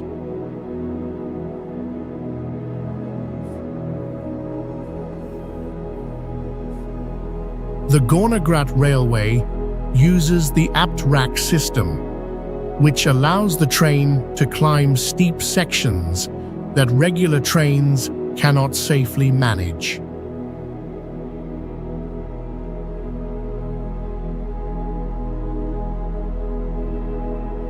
The line currently operates year-round. The ascent to the summit has been open year-round since 1941, making it a very rare, high alpine journey that still runs regularly in cold, snowy conditions.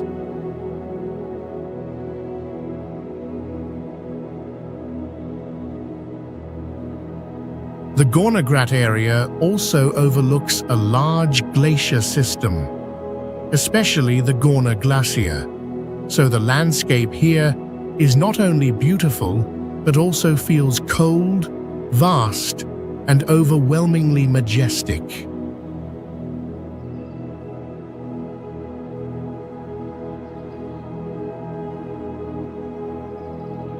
The greatest danger of the Gornograt Railway lies in its altitude, as the line's highest point reaches 10,135 feet, an elevation sufficient for many passengers to feel short of breath, fatigued, or dizzy if they are not accustomed to thin air.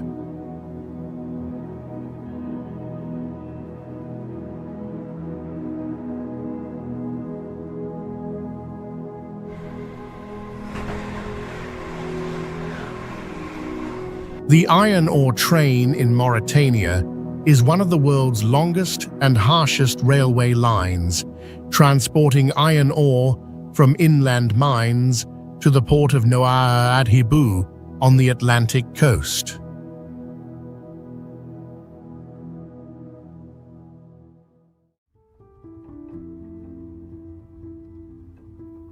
The train can be up to about 1.5 miles long, with over 200 freight cars, crossing the harsh Sahara Desert on a journey of approximately 435 miles.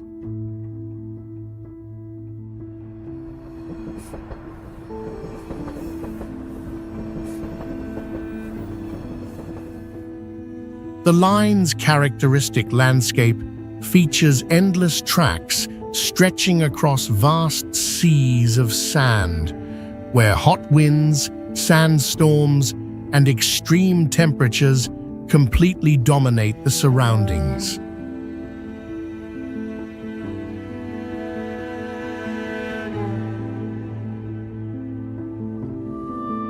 From afar, the massive train appears as merely a thin streak moving across the vast desert landscape, highlighting humanity's insignificance in the face of harsh nature.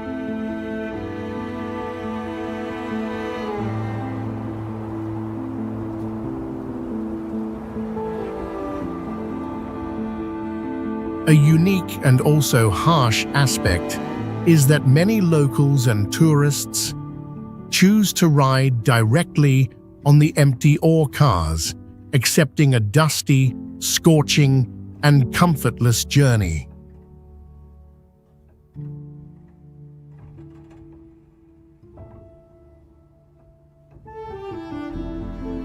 Under the harsh weather conditions and remote terrain of the Sahara, any incident occurring along the route makes support and recovery extremely challenging.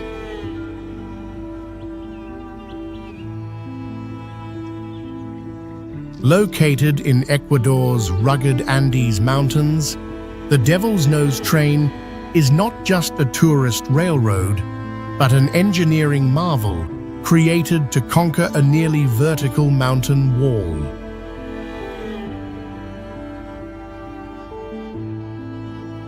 To descend the treacherous mountainside, the train must continuously reverse direction in a zigzag pattern, slowly creeping through tight turns as if grappling with the terrain beneath its wheels.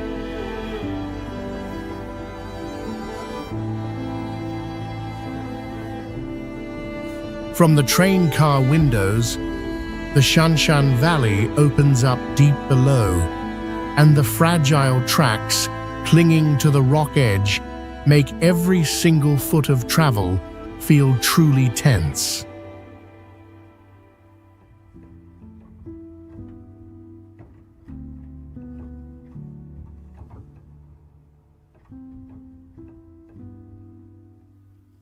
This combination of high mountains, deep ravines, and sheer cliffs has made the Devil's Nose one of the most notorious and spectacular railway sections in South America.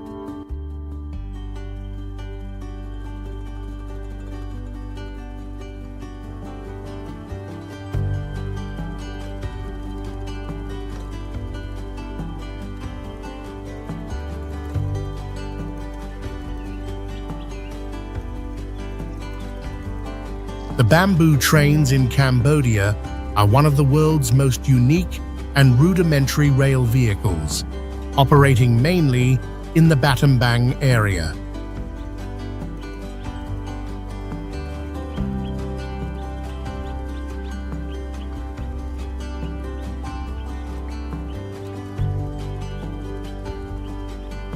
The journey offers a rustic yet thrilling sensation as the vehicle speeds quickly across fields, villages, and straight stretches of road in rural Cambodia.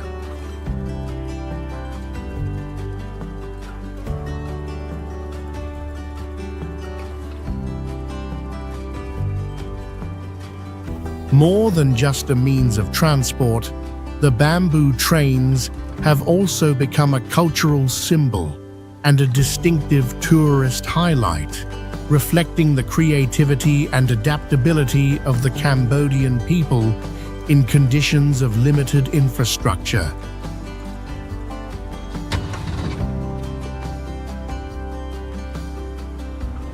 Constructed from a simple bamboo frame, placed on two steel wheel axles and powered by a small engine, these trains travel on old tracks with a minimalist yet highly effective design.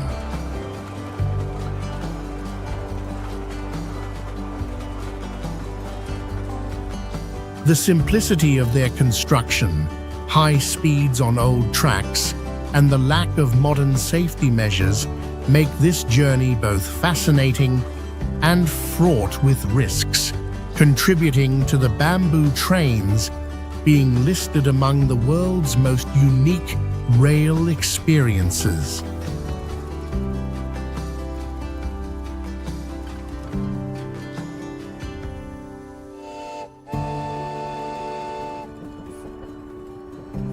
The Konkan Railway stretches along the west coast of India, passing through 3 states, Maharashtra, Goa, and Karnataka, forming a vital connection between the Konkan region and the national railway system.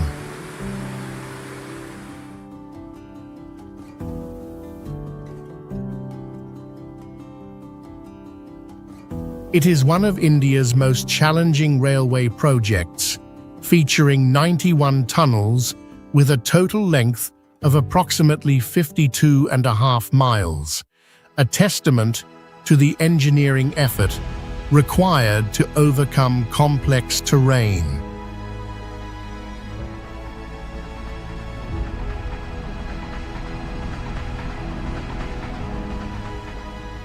The most distinctive scenery along the route features trains winding through palm forests, rivers, long bridges, and the rain-soaked green hills of India's west coast.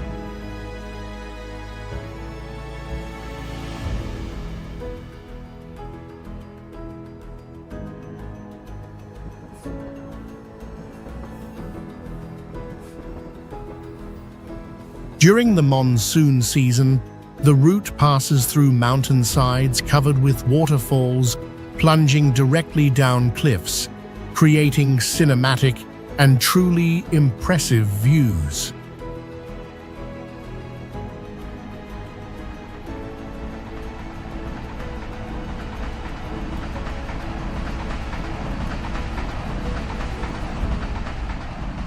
This route has witnessed serious accidents due to landslides, notably the 2003 landslide at a tunnel entrance which derailed the Karwar-Mumbai Express and killed 51 people.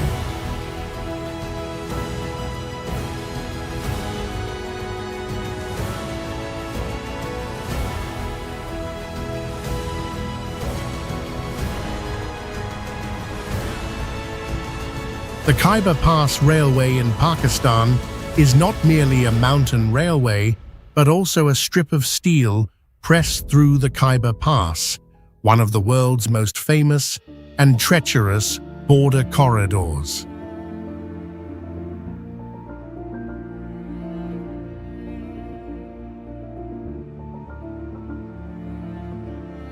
When it opened in 1925, the line became an engineering marvel, covering a distance of just over 32 miles while passing through 34 tunnels and 92 bridges and culverts.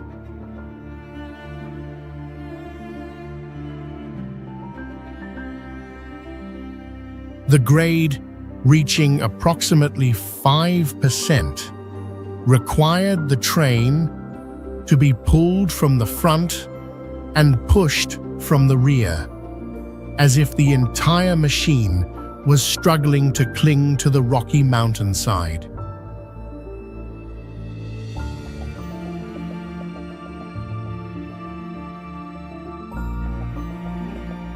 Outside the windows were not meadows or lakes, but grey rock, arid canyons, sharp curves, and steep cliffs that made the train appear small and fragile.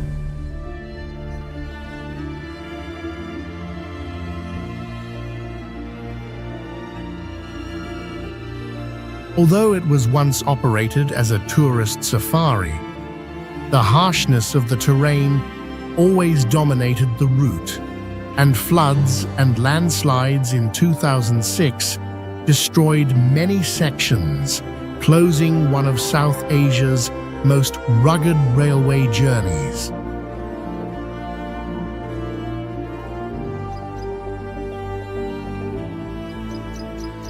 The Colombo-Badulla railway line, also known as the Main Line in Sri Lanka, is considered one of the most beautiful train journeys in the world.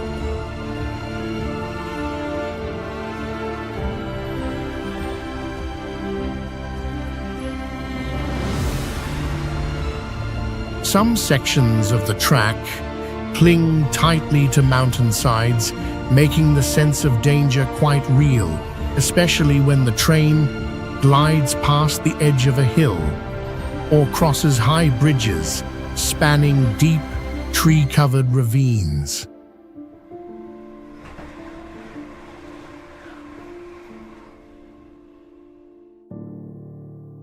The Nine-Arch Bridge, located between Ella and Damodara stations, is a massive arched stone bridge that uses no reinforced steel and is considered an iconic symbol of British colonial-era construction engineering in Sri Lanka.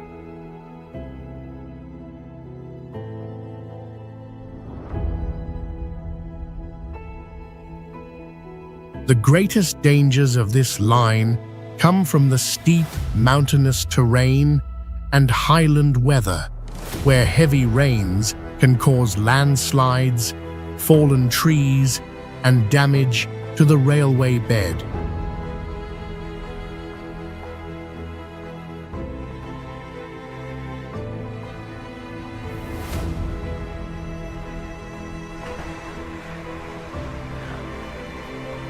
The Pilatus Railway in Switzerland is not just a mountain train, but an engineering marvel that has existed since 1889, clinging to the slopes of Mount Pilatus for over a century.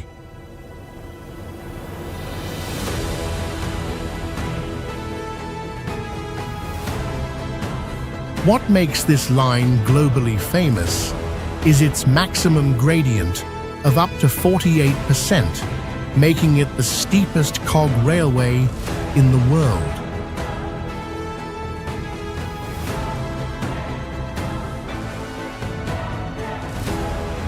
Over a route of just about 2 9/10 miles, the train must climb from Altnachstad all the way up to Pilatus Kulm at an elevation of approximately 6,800 feet, as if it were ascending straight into the clouds.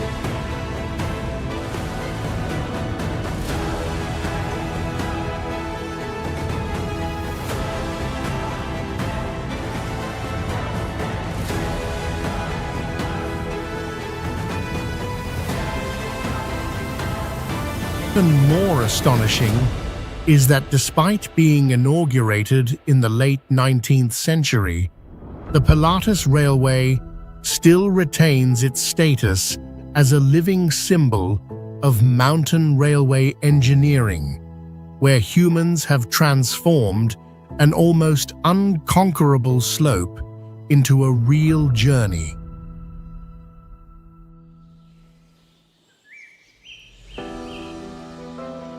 Stretching across the vast Great Salt Lake, the railroad causeway extends like a man-made boundary, connecting the Lucene Cutoff and forming a part of the Union Pacific Transportation Network.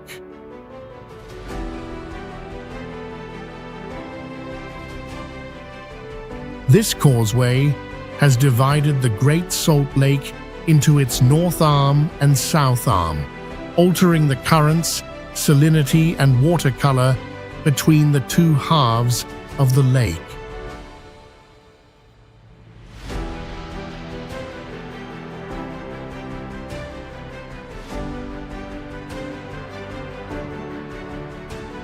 The southern part of the lake features gentle shades of blue or green, while the northern part often appears in striking tones of pink to wine red.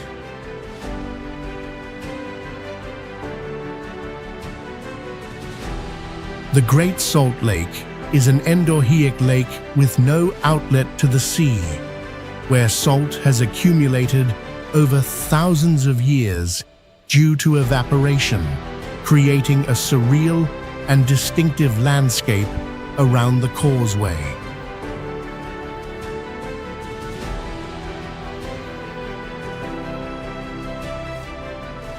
This route serves about 15 trains daily, ensuring continuous freight movement between important areas of the United States railway network.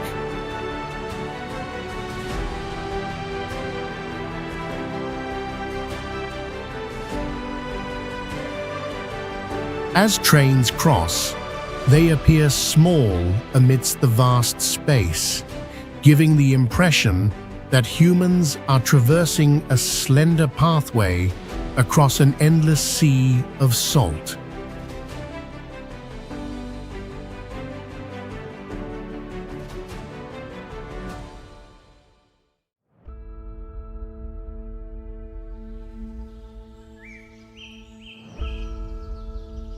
The Renziqiao Railway Bridge in China is commonly known as the Wujiazhai Railway Bridge, located on the railway line connecting Yunnan to Vietnam and spanning a deep gorge in Binbian County, Yunnan Province.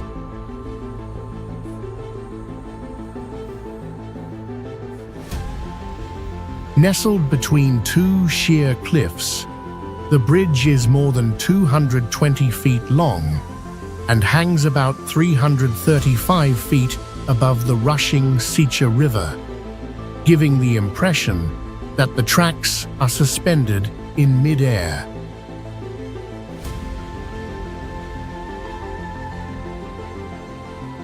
The entire route features many curves, tunnels through mountains, and bridges over gorges, but the Renziqiao remains the most intense moment when a train unexpectedly emerges from a tunnel and slowly crosses the slender steel structure high above the deep gorge.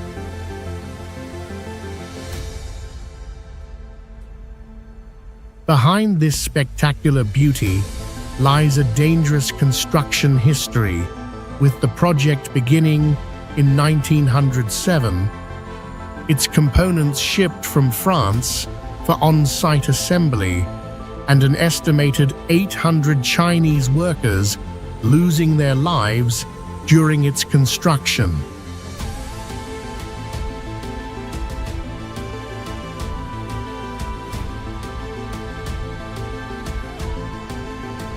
The Hotan-Ruoqiang Railway connects Hotan with Ruoqiang in southern Xinjiang, is approximately 513 miles long, and officially began operations on June 16, 2022.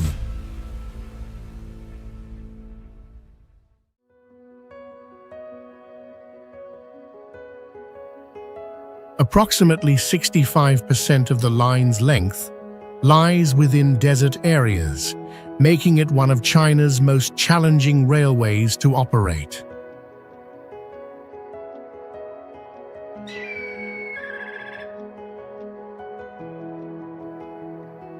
The line's greatest dangers are shifting sands and sandstorms, to the extent that sand control measures had to be prioritized before railway construction could even begin.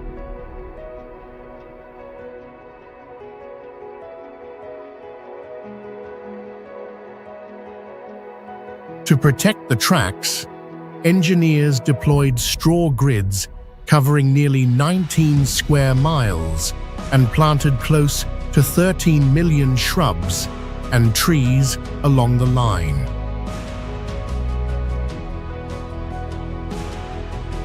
This connection shortens the transportation distance from southern Xinjiang to China's western and central provinces by over 620 miles, opening up new economic development opportunities for the entire region.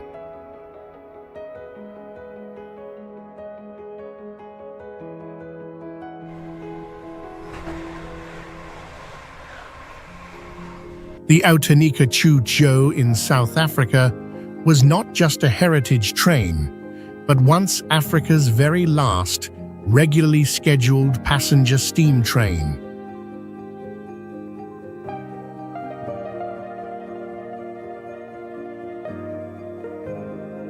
On its journey of about 42 miles between George and Knysna, the train follows the garden route, passing shimmering blue lagoons, coastal hillsides, and bridges suspended right at the water's edge.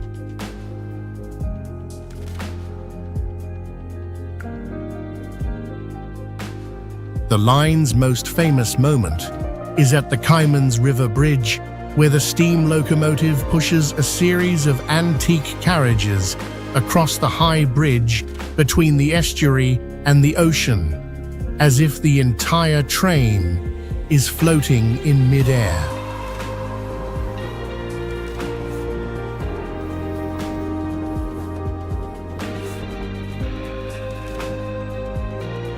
But this beauty always came with a very real fragility, because the 2006 flood alone was enough to severely damage the line and push this famous service into a series of long interruptions.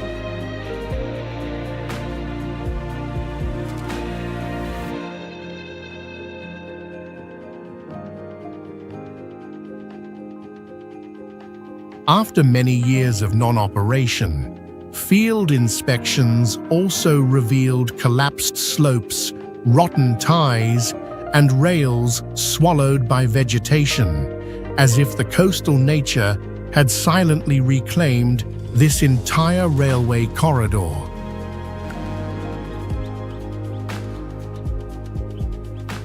The Beipanjiang Railway Bridge in Guizhou is not just a railway bridge, but a moment when the entire Shuibai line must suspend itself within a giant canyon of the Beipan River.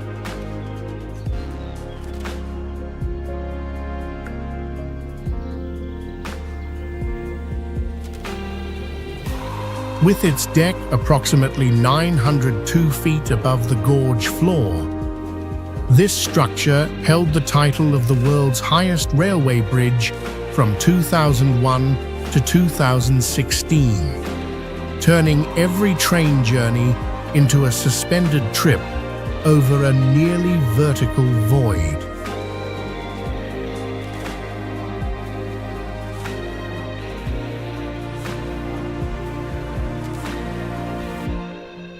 The bridge itself is approximately 1,594 feet long, with a main span of about 774 feet, and the massive steel arch beneath it makes it look like an iron bow, straining to hold the tracks between the Rocky Mountains.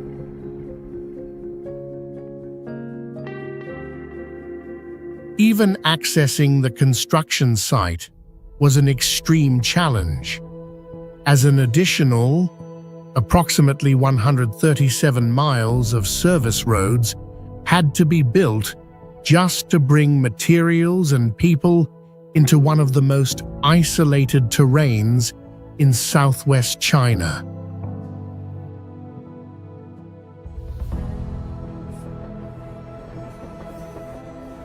Aso Minami Railway, a local railway line, runs through the southern part of the Aso volcano caldera, one of Japan's most spectacular volcanic regions.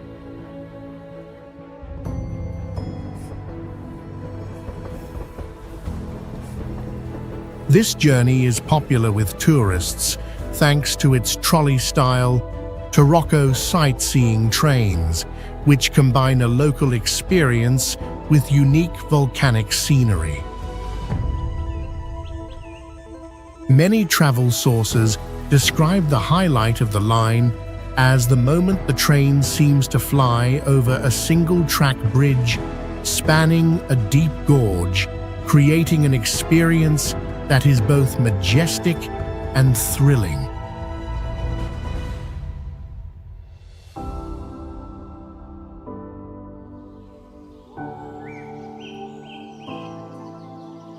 The Landwasser Viaduct is an iconic railway viaduct of the Rhaetian Railway line in Graubünden Canton, Switzerland, crossing the Landwasser Valley between Schmitten and Filisur.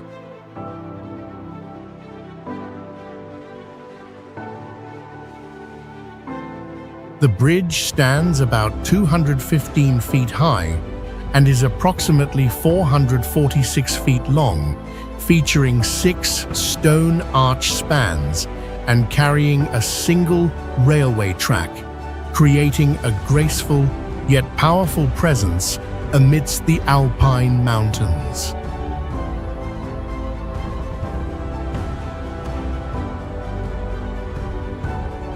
The viaduct was constructed from limestone, but its piers have steel-reinforced cores, indicating its engineering was far more modern than its classic appearance suggests.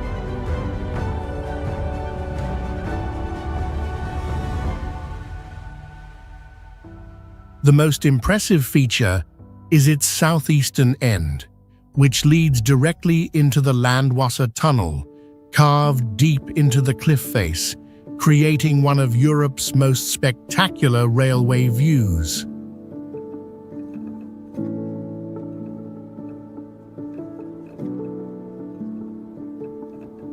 Below lies a narrow valley with a dense pine forest and the Landwasser River flowing through it, offering a deep, cold, and majestic sense of space typical of high mountain regions.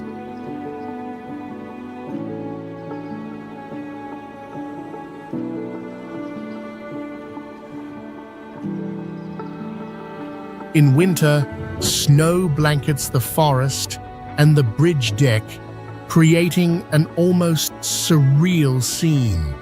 While in summer, the red color of the train stands out strongly against the gray rock and green pine forest.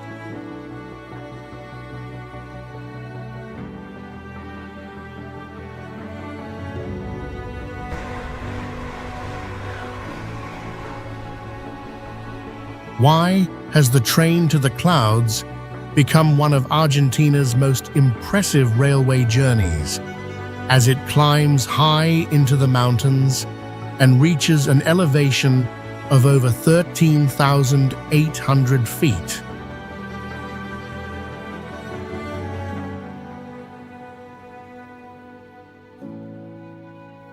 This line runs on the C14 branch of the General Belgrano railway network, connecting to the Salta to Antofagasta Transandean line, one of the region's most famous high mountain railway constructions.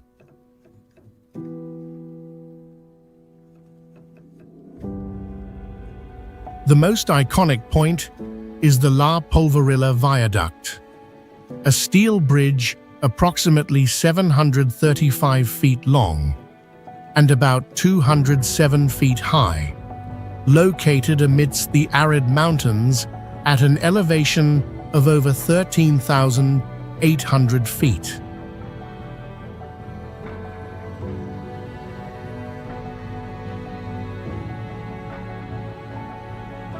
The travel speed is quite slow, around 22 miles per hour, so the trip is more about sightseeing and experiencing the terrain than fast travel.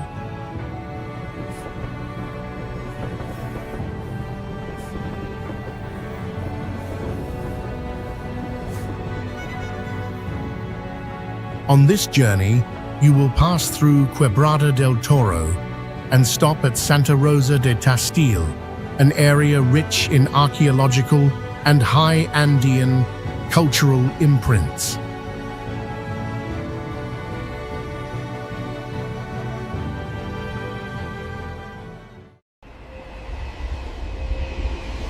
Do you believe the future is no longer something we wait for?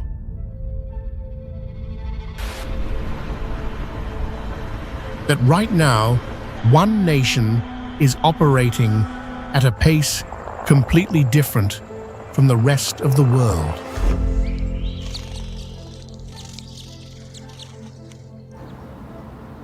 Behind the familiar headlines lies a China few have truly seen, where autonomous trains glide without drivers, cities run on artificial intelligence, and skylines glow like scenes from science fiction.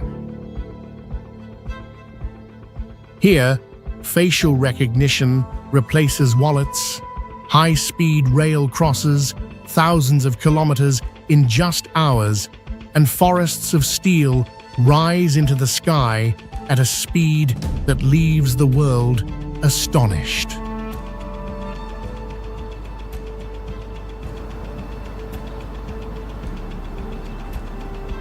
This is not a prediction, not an idea, not a prototype. This is a country already living in 2050.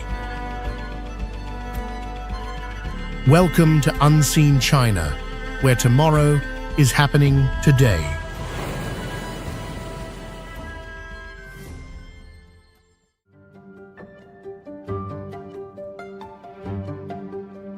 Rocket launches in China are a system where space technology is automated and operated on a large scale.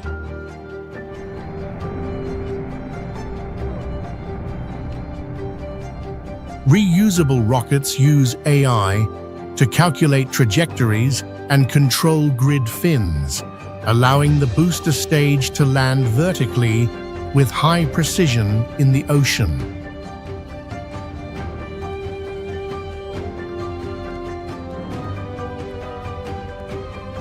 The manufacturing process uses 3D printing to create engines and combustion chambers in a short time, transitioning to an automated production model.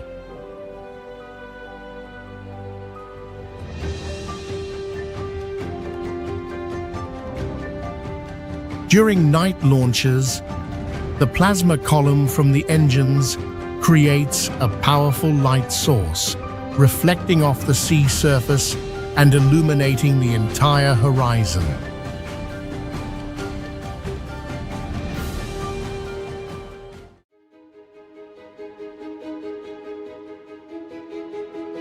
Delivery robots in China operate as an automated logistics system, where deliveries occur with virtually no human presence.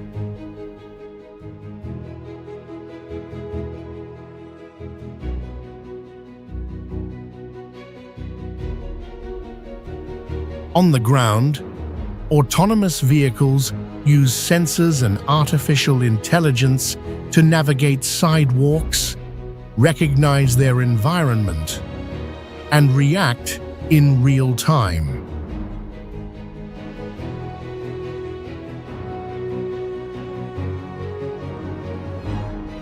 The entire supply chain is automated, from picking items in the warehouse to transportation and delivery directly to the recipient without manual operation.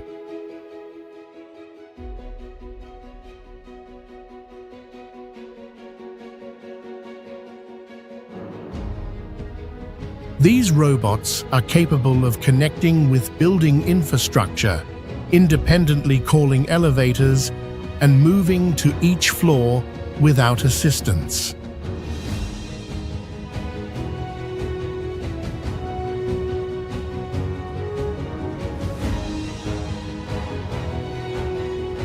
When this system operates on a large scale, transportation and logistics become a continuous automated network, functioning in parallel with urban life.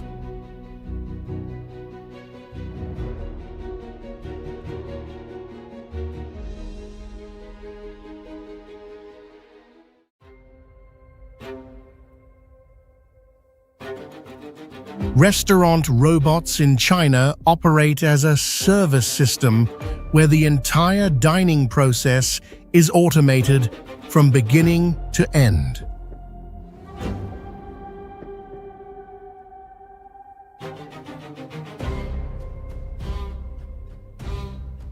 The central kitchen uses robotic arms to perform the entire preparation process, from ingredient pre-processing to cooking, in a sealed and synchronized environment.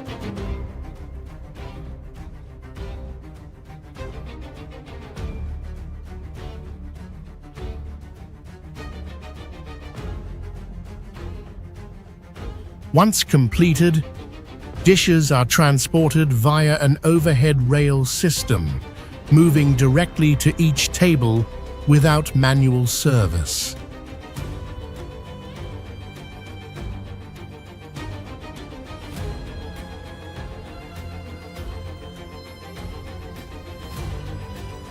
In the service area, autonomous robots use sensors and algorithms to navigate flexibly among guests, ensuring accurate and continuous delivery.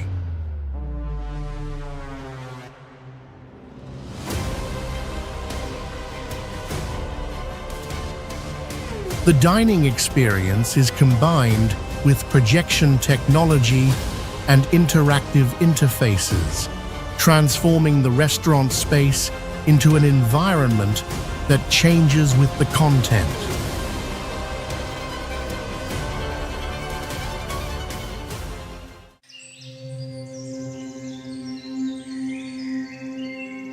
The Grand Lisboa Hotel is a structure where light, data, and human behavior are integrated into a single operating system.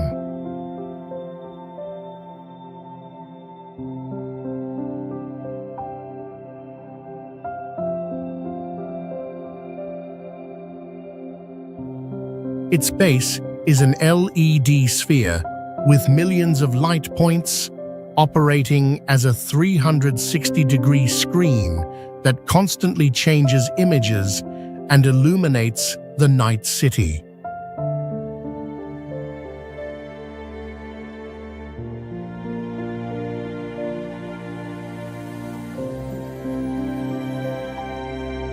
A camera system combined with AI monitors expressions, movements, and behavior to analyze and assess risks in real time.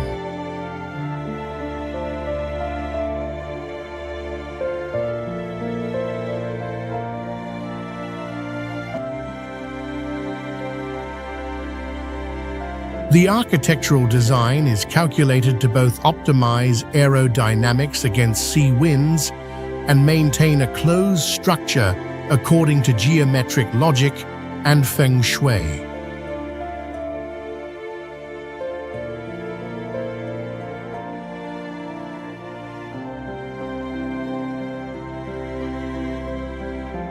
All operations run continuously with the flow of people and data functioning as a 24/7 closed system.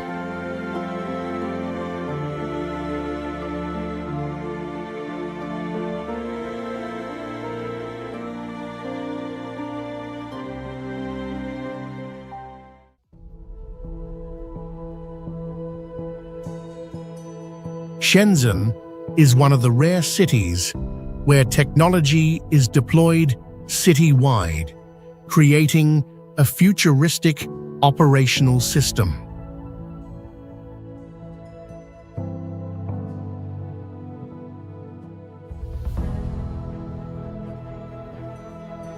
Urban airspace is organized into drone flight paths, allowing for continuous delivery and material transport without reliance on ground traffic.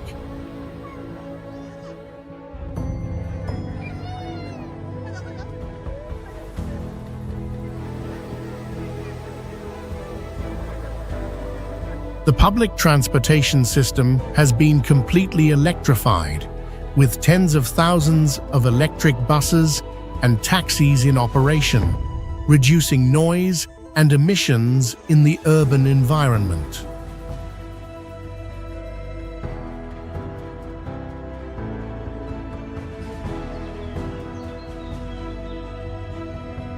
Urban architecture integrates technology at the infrastructure level, with buildings not only serving functional purposes, but also becoming platforms for data and connectivity.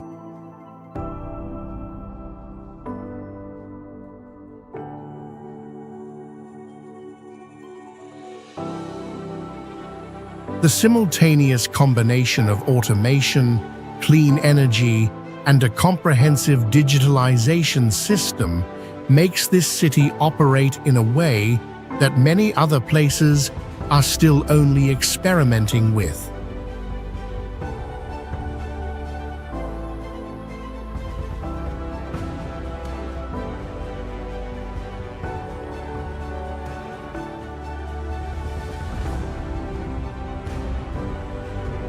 Drone shows in China are performance systems where thousands of flying devices are coordinated to form a giant screen in the sky.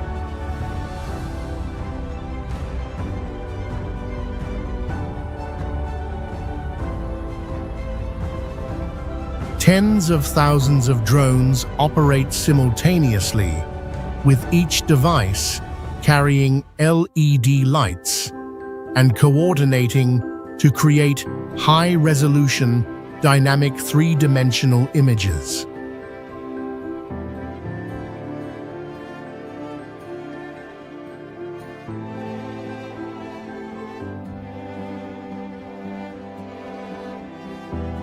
The entire formation is controlled by a central artificial intelligence system, which calculates flight paths to avoid collisions even during complex movements. .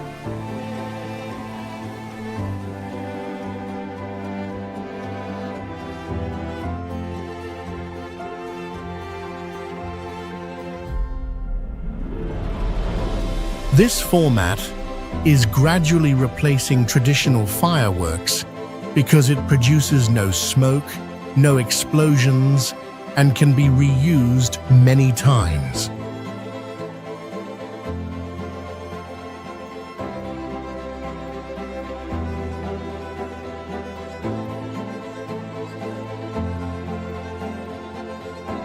Besides entertainment, the system is also used to display advertising content and recreate cultural images in urban spaces.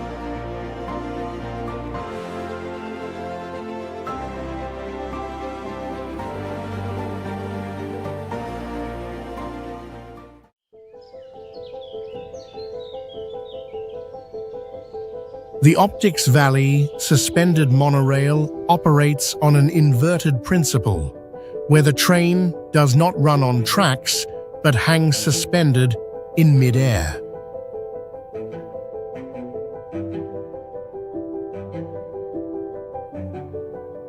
The entire system is suspended beneath a steel beam, allowing the train cars to move below like a stable aerial vehicle in the urban space.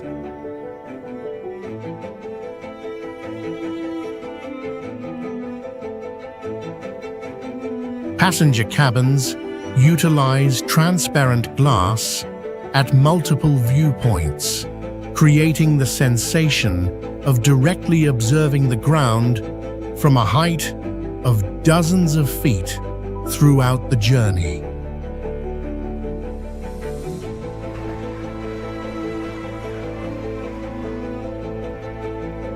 The operating system achieves a level of full automation, being driverless, with all operations controlled by a central hub with high precision.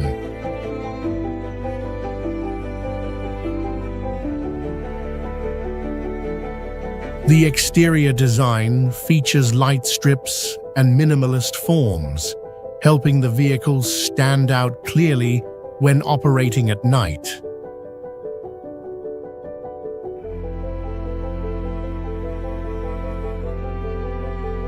In case of an emergency, an evacuation system is directly integrated, allowing passengers to safely exit the train, even when the vehicle is elevated.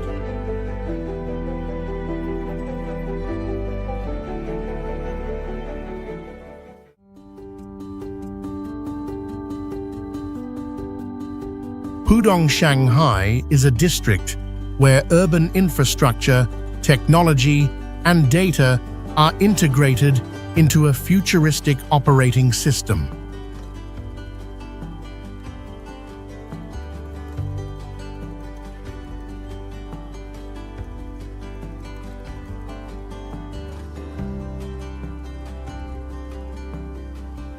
The maglev train travels at a speed of over 270 miles per hour, cutting travel time between the airport and the city center to just a few minutes, virtually eliminating friction in its operation.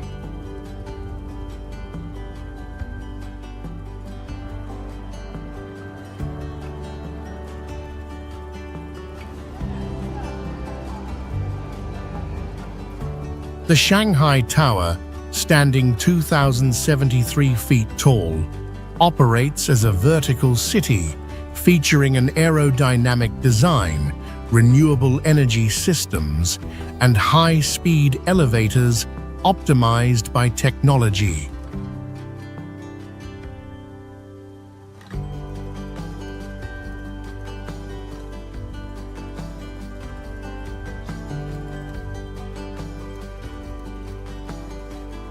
Urban infrastructure is digitized through a digital twin model, allowing situations to be simulated and addressed before they occur in reality.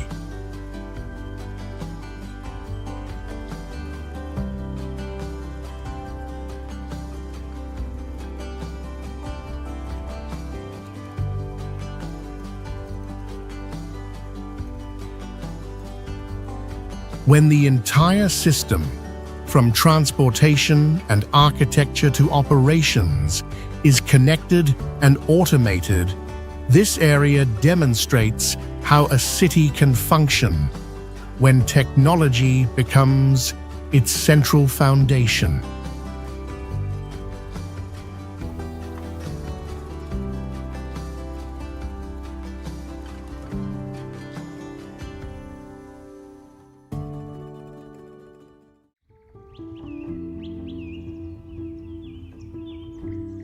Intercontinental Shanghai Wonderland is a structure where architecture develops in reverse, delving deep into the earth instead of soaring skyward.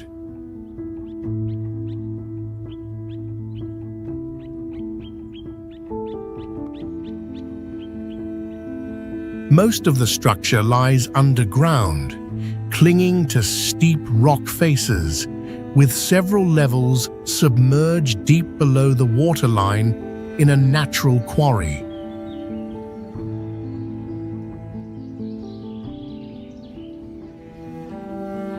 The building is designed to withstand great pressure from the surrounding geology, featuring a damping system that absorbs vibrations and maintains structural stability.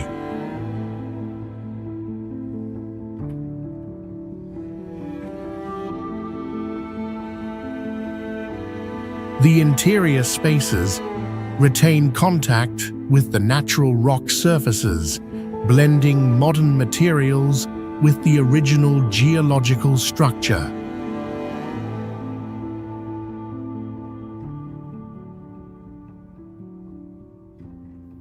The entire project demonstrates how architecture can adapt to complex terrain rather than altering it.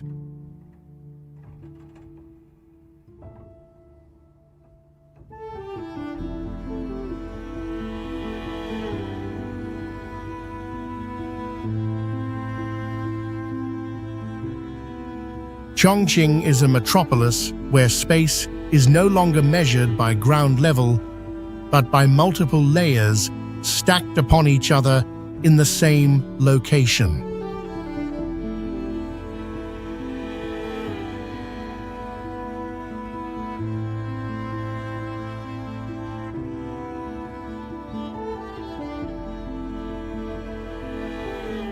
The city develops vertically, with interwoven layers of roads, bridges, and buildings, making the concept of a ground floor relative in terms of actual movement.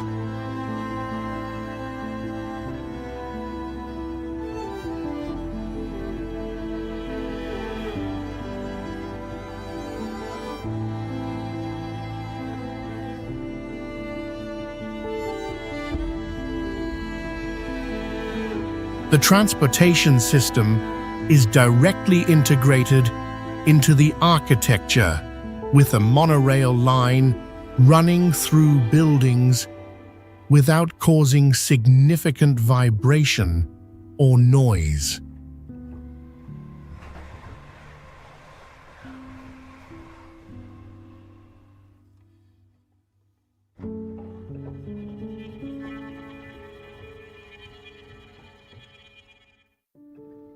The complex terrain forces navigation systems to operate in three-dimensional space, accurately pinpointing locations by individual floor and altitude.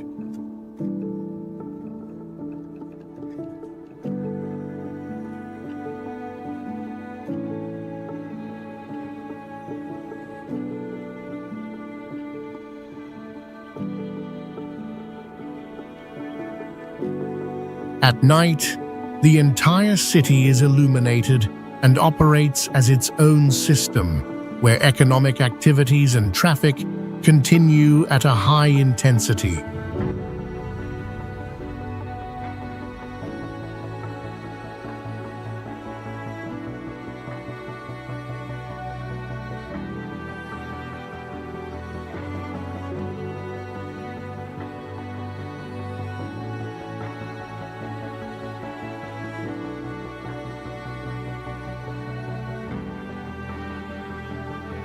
The Jiangsu Rudong offshore wind farm is an energy system where giant mechanical structures operate autonomously in the ocean.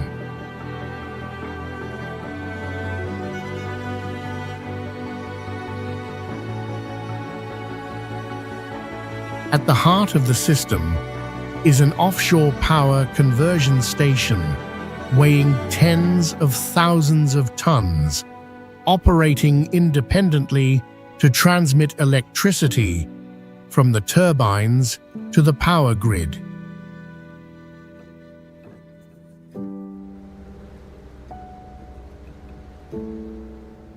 The turbines are extremely large, with their towers and blades covering a wide area, harnessing wind energy on an industrial scale.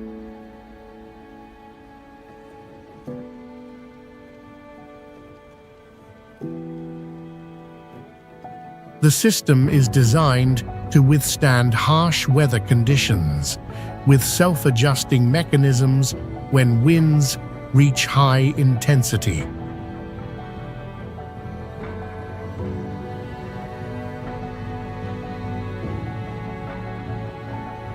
Monitoring and maintenance are carried out using drones and diving robots, continuously inspecting structures and equipment in the marine environment.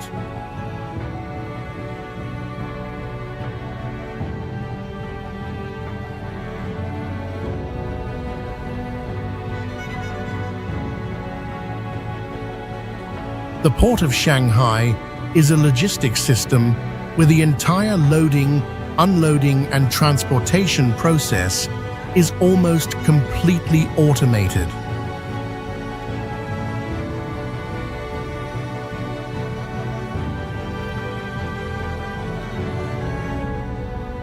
In its core areas, containers are lifted, moved, and arranged by autonomous machinery without any direct human presence.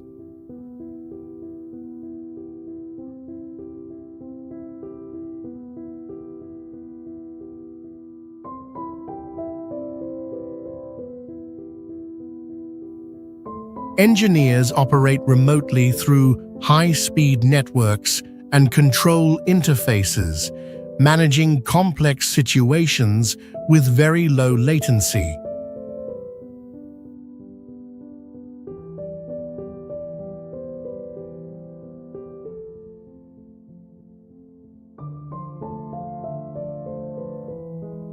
The robotic system utilizes sensors to function in limited light conditions, which helps reduce the need for nighttime illumination.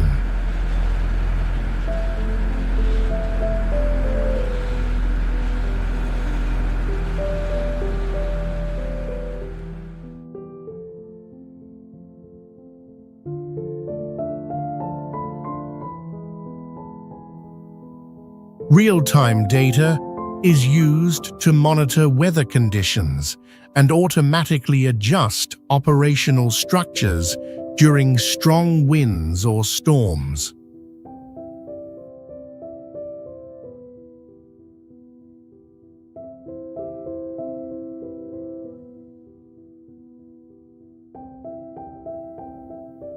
All operations are synchronized, creating a continuous transportation process with high precision and efficiency.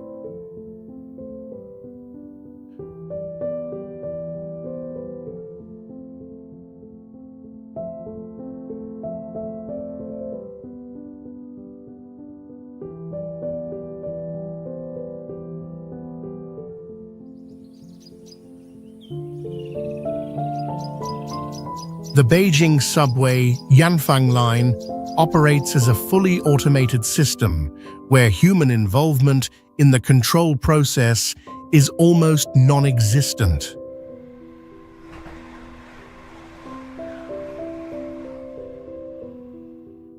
At the highest level of automation, trains self-start, perform full system checks, and begin scheduled operations without the need for a driver.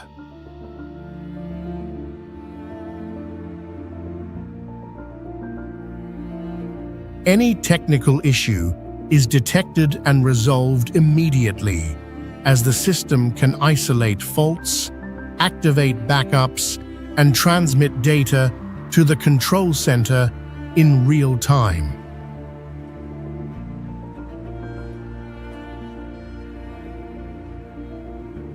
The entire network operates continuously with high stability, eliminating human fatigue and errors, thereby creating a model of absolute automation.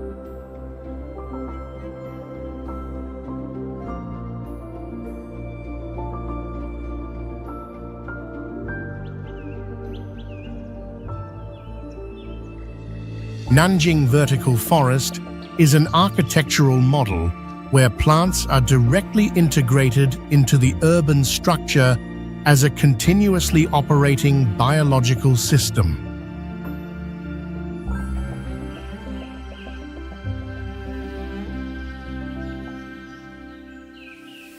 Each plant cluster is equipped with sensors monitoring humidity and growth status, allowing the irrigation and nutrient systems to be precisely adjusted according to real-time data.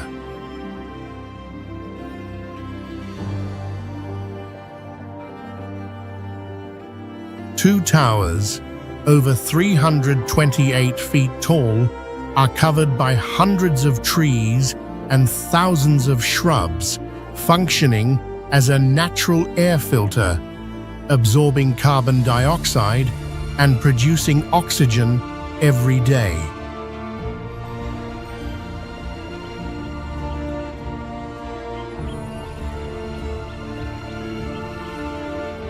The dense vegetation helps reduce the surface temperature of the building and supports the regulation of the internal microclimate without fully relying on mechanical cooling systems.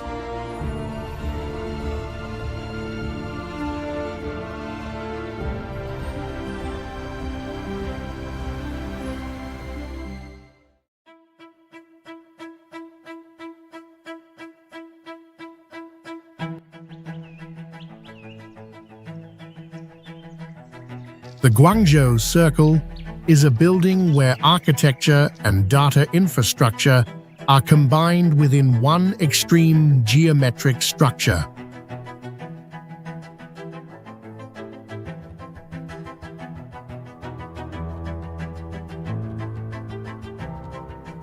The building stands over 328 feet tall, featuring a large diameter hollow core that runs through its center, requiring a complex steel structure to ensure stability against strong winds.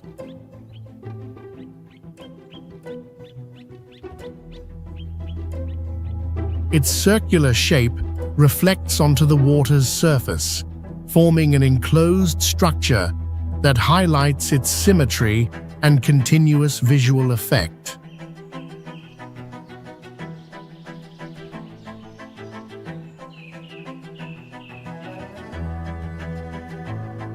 The design is inspired by classical geometry, yet it is brought to life using modern simulation and construction technology.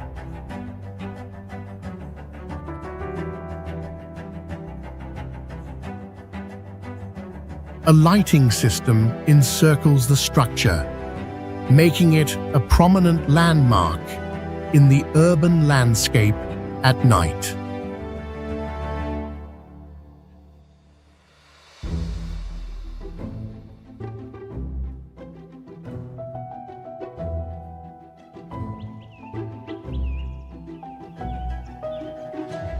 JD.com Smart Warehouse operates as a logistics system where humans are nearly absent from the entire process.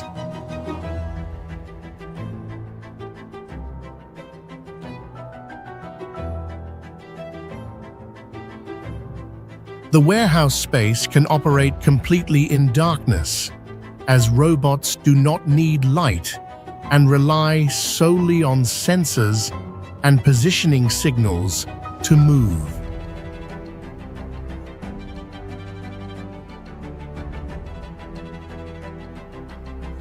On the floor, thousands of AGV robots operate like a swarm, carrying heavy shelving units and moving interchangeably at high speeds without collisions.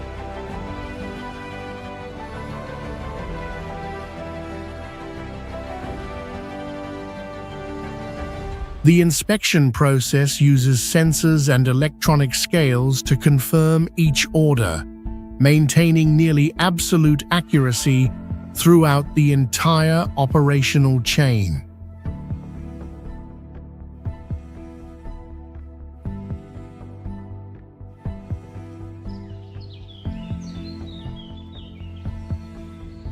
The South-North Water Transfer Project is a system where humans directly intervene in nature's water distribution patterns at an interbasin scale.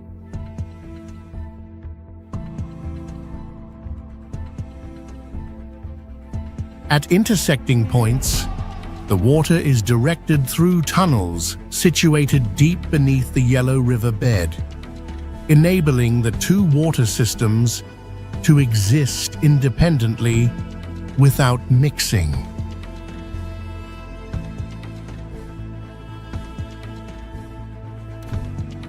High-capacity pumping stations operate continuously to elevate water over topographical differences, sustaining flow against the natural direction.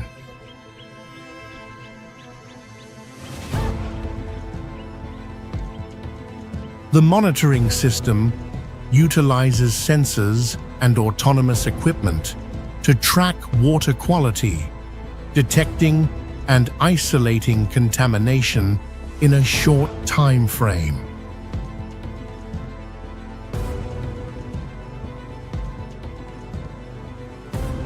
The entire network is orchestrated using real-time data, permitting precise control of flow and water distribution based on the requirements of each area.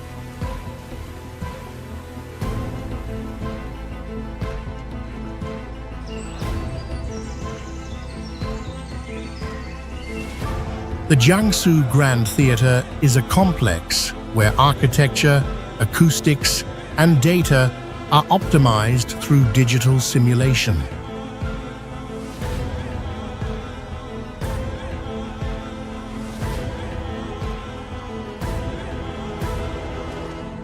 The structure features 4 teardrop-shaped theatre blocks set upon a large base with a continuously curved alloy surface that has no sharp edges.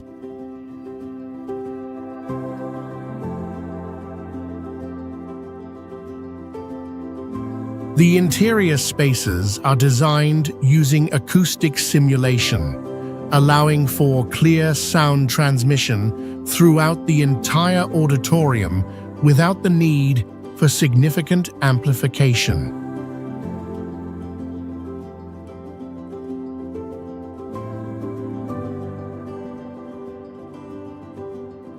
The encompassing shell integrates light regulation and ventilation systems, automatically adjusting to environmental conditions to reduce energy consumption.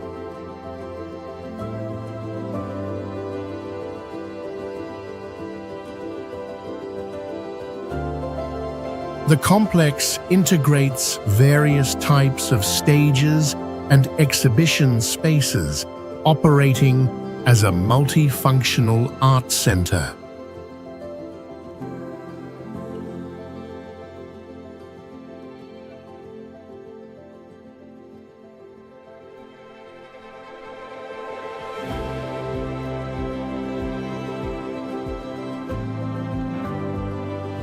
The Hong Kong-Zhuhai-Macau Bridge is an infrastructure system where bridges and tunnels are combined into an unprecedented cross-sea route.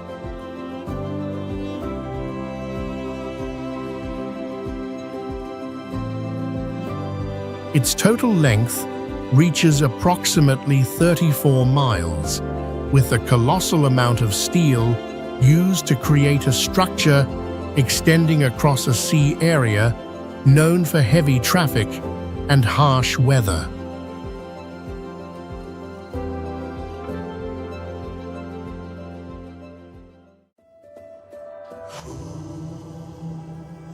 In the central section, the route transitions from a bridge to an undersea tunnel, allowing large container ships to pass above without obstruction.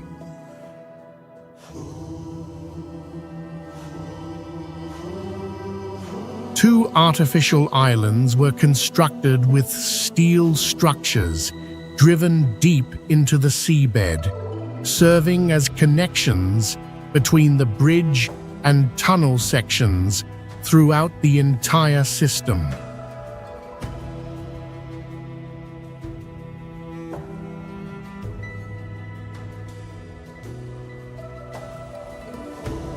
The structure is designed to withstand extreme conditions, including strong typhoons, large waves, and geological tremors during long-term operation.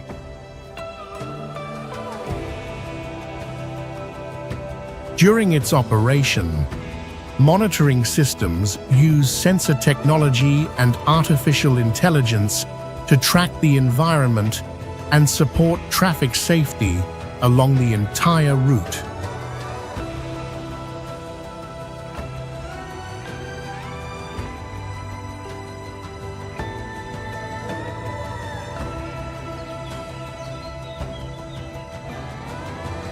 The Beijing-Shanghai High-Speed Railway is a system where speed, precision, and operational scale are pushed to their maximum in practice.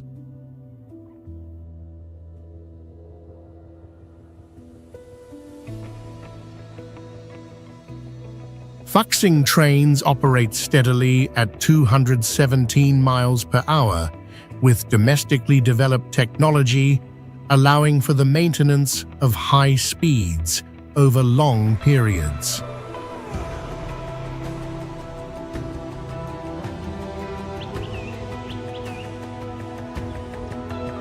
The seamless track system, combined with air suspension, eliminates vibrations, creating enough stability for small objects to remain in place as the train moves.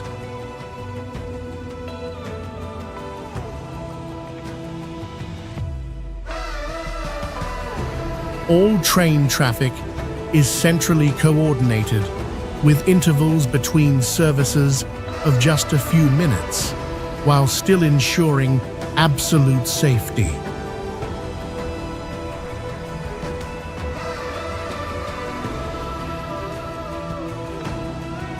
With hundreds of millions of passengers each year, this line demonstrates the ability to operate large-scale infrastructure with high precision and efficiency.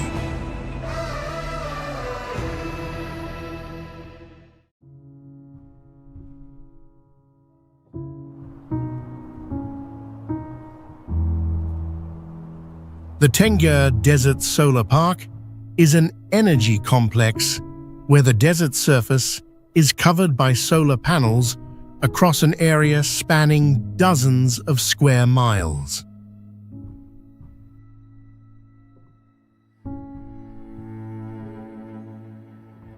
Covering an area of over 16 square miles, millions of closely packed panels form a continuous blanket over the sand, creating a colossal artificial structure clearly visible from above.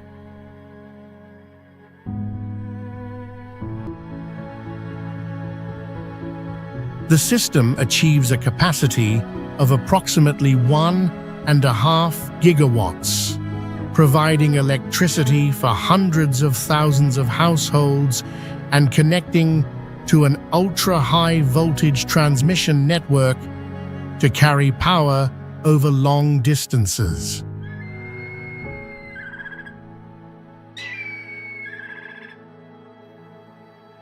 The space underneath is utilized for livestock farming, as the shade from the panels reduces surface temperature and supports vegetation growth in arid conditions.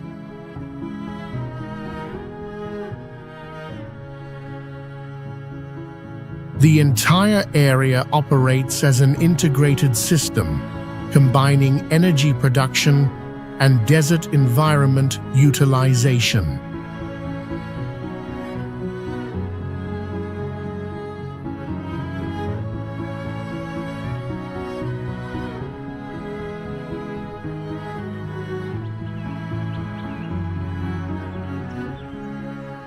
Chengdu SKP Park is a complex where all commercial activities are located underground, while the surface is maintained as a green space.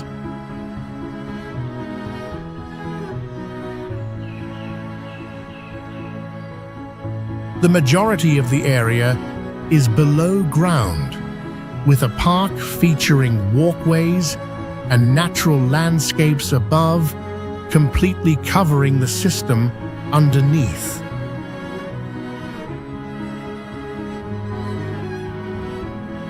Glass tower structures reaching scores of feet high function as a circulatory water system, where water is pumped high and flows down to the surface, creating a continuous effect.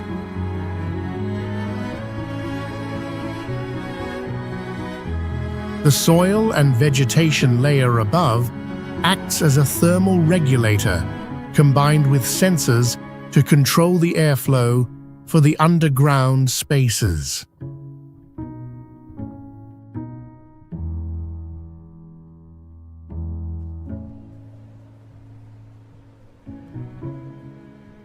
The Shanghai Maglev operates like a ground flight, where the train travels without ever touching the track.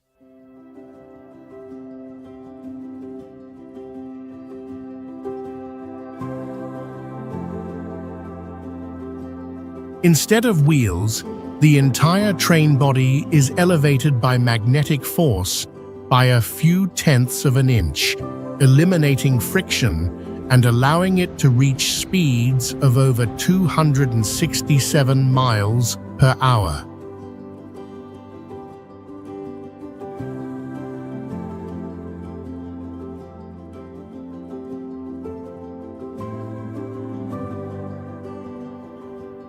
The system does not place motors on the train itself, but rather uses the track as a giant linear motor to pull the train forward.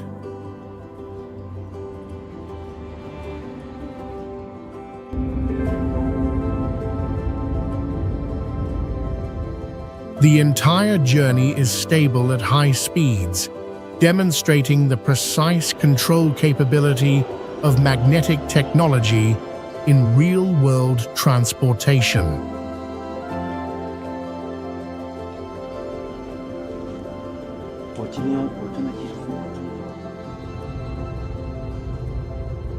This technology is being expanded to develop faster generations of trains, aiming for 372 miles per hour and changing how people travel between cities.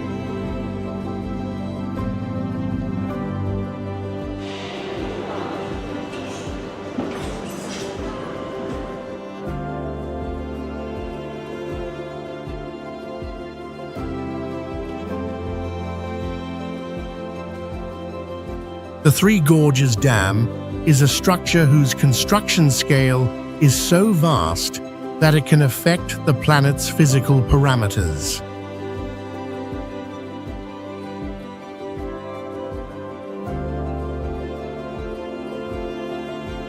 The massive volume of water stored behind the dam changes the Earth's moment of inertia, causing its rotational speed to slow down at a microscopic level.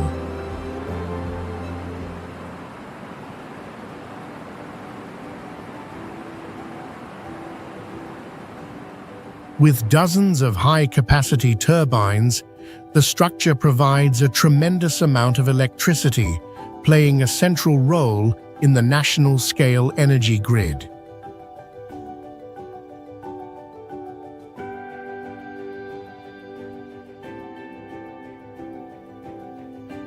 The ship lift system uses a water elevator mechanism, allowing large tonnage vessels to be raised hundreds of feet in an enclosed space instead of passing through multiple locks.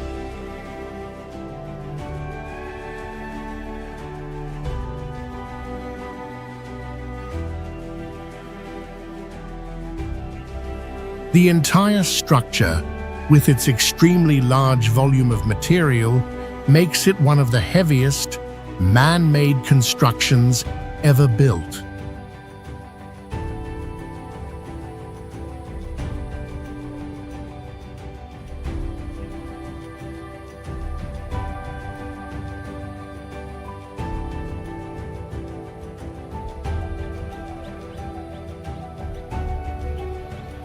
The Hangzhou Olympic Sports Center Stadium is a structure where parametric design and digital technology shape the entire spatial experience.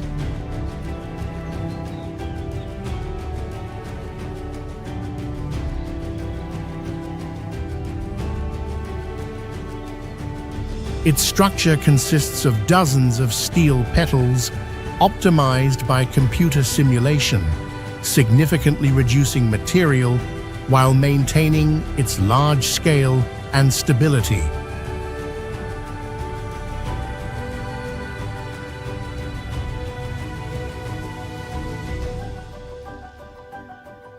The event space is expanded using AR technology, allowing for the display of virtual fireworks and images overlaid onto reality without the need for physical effects.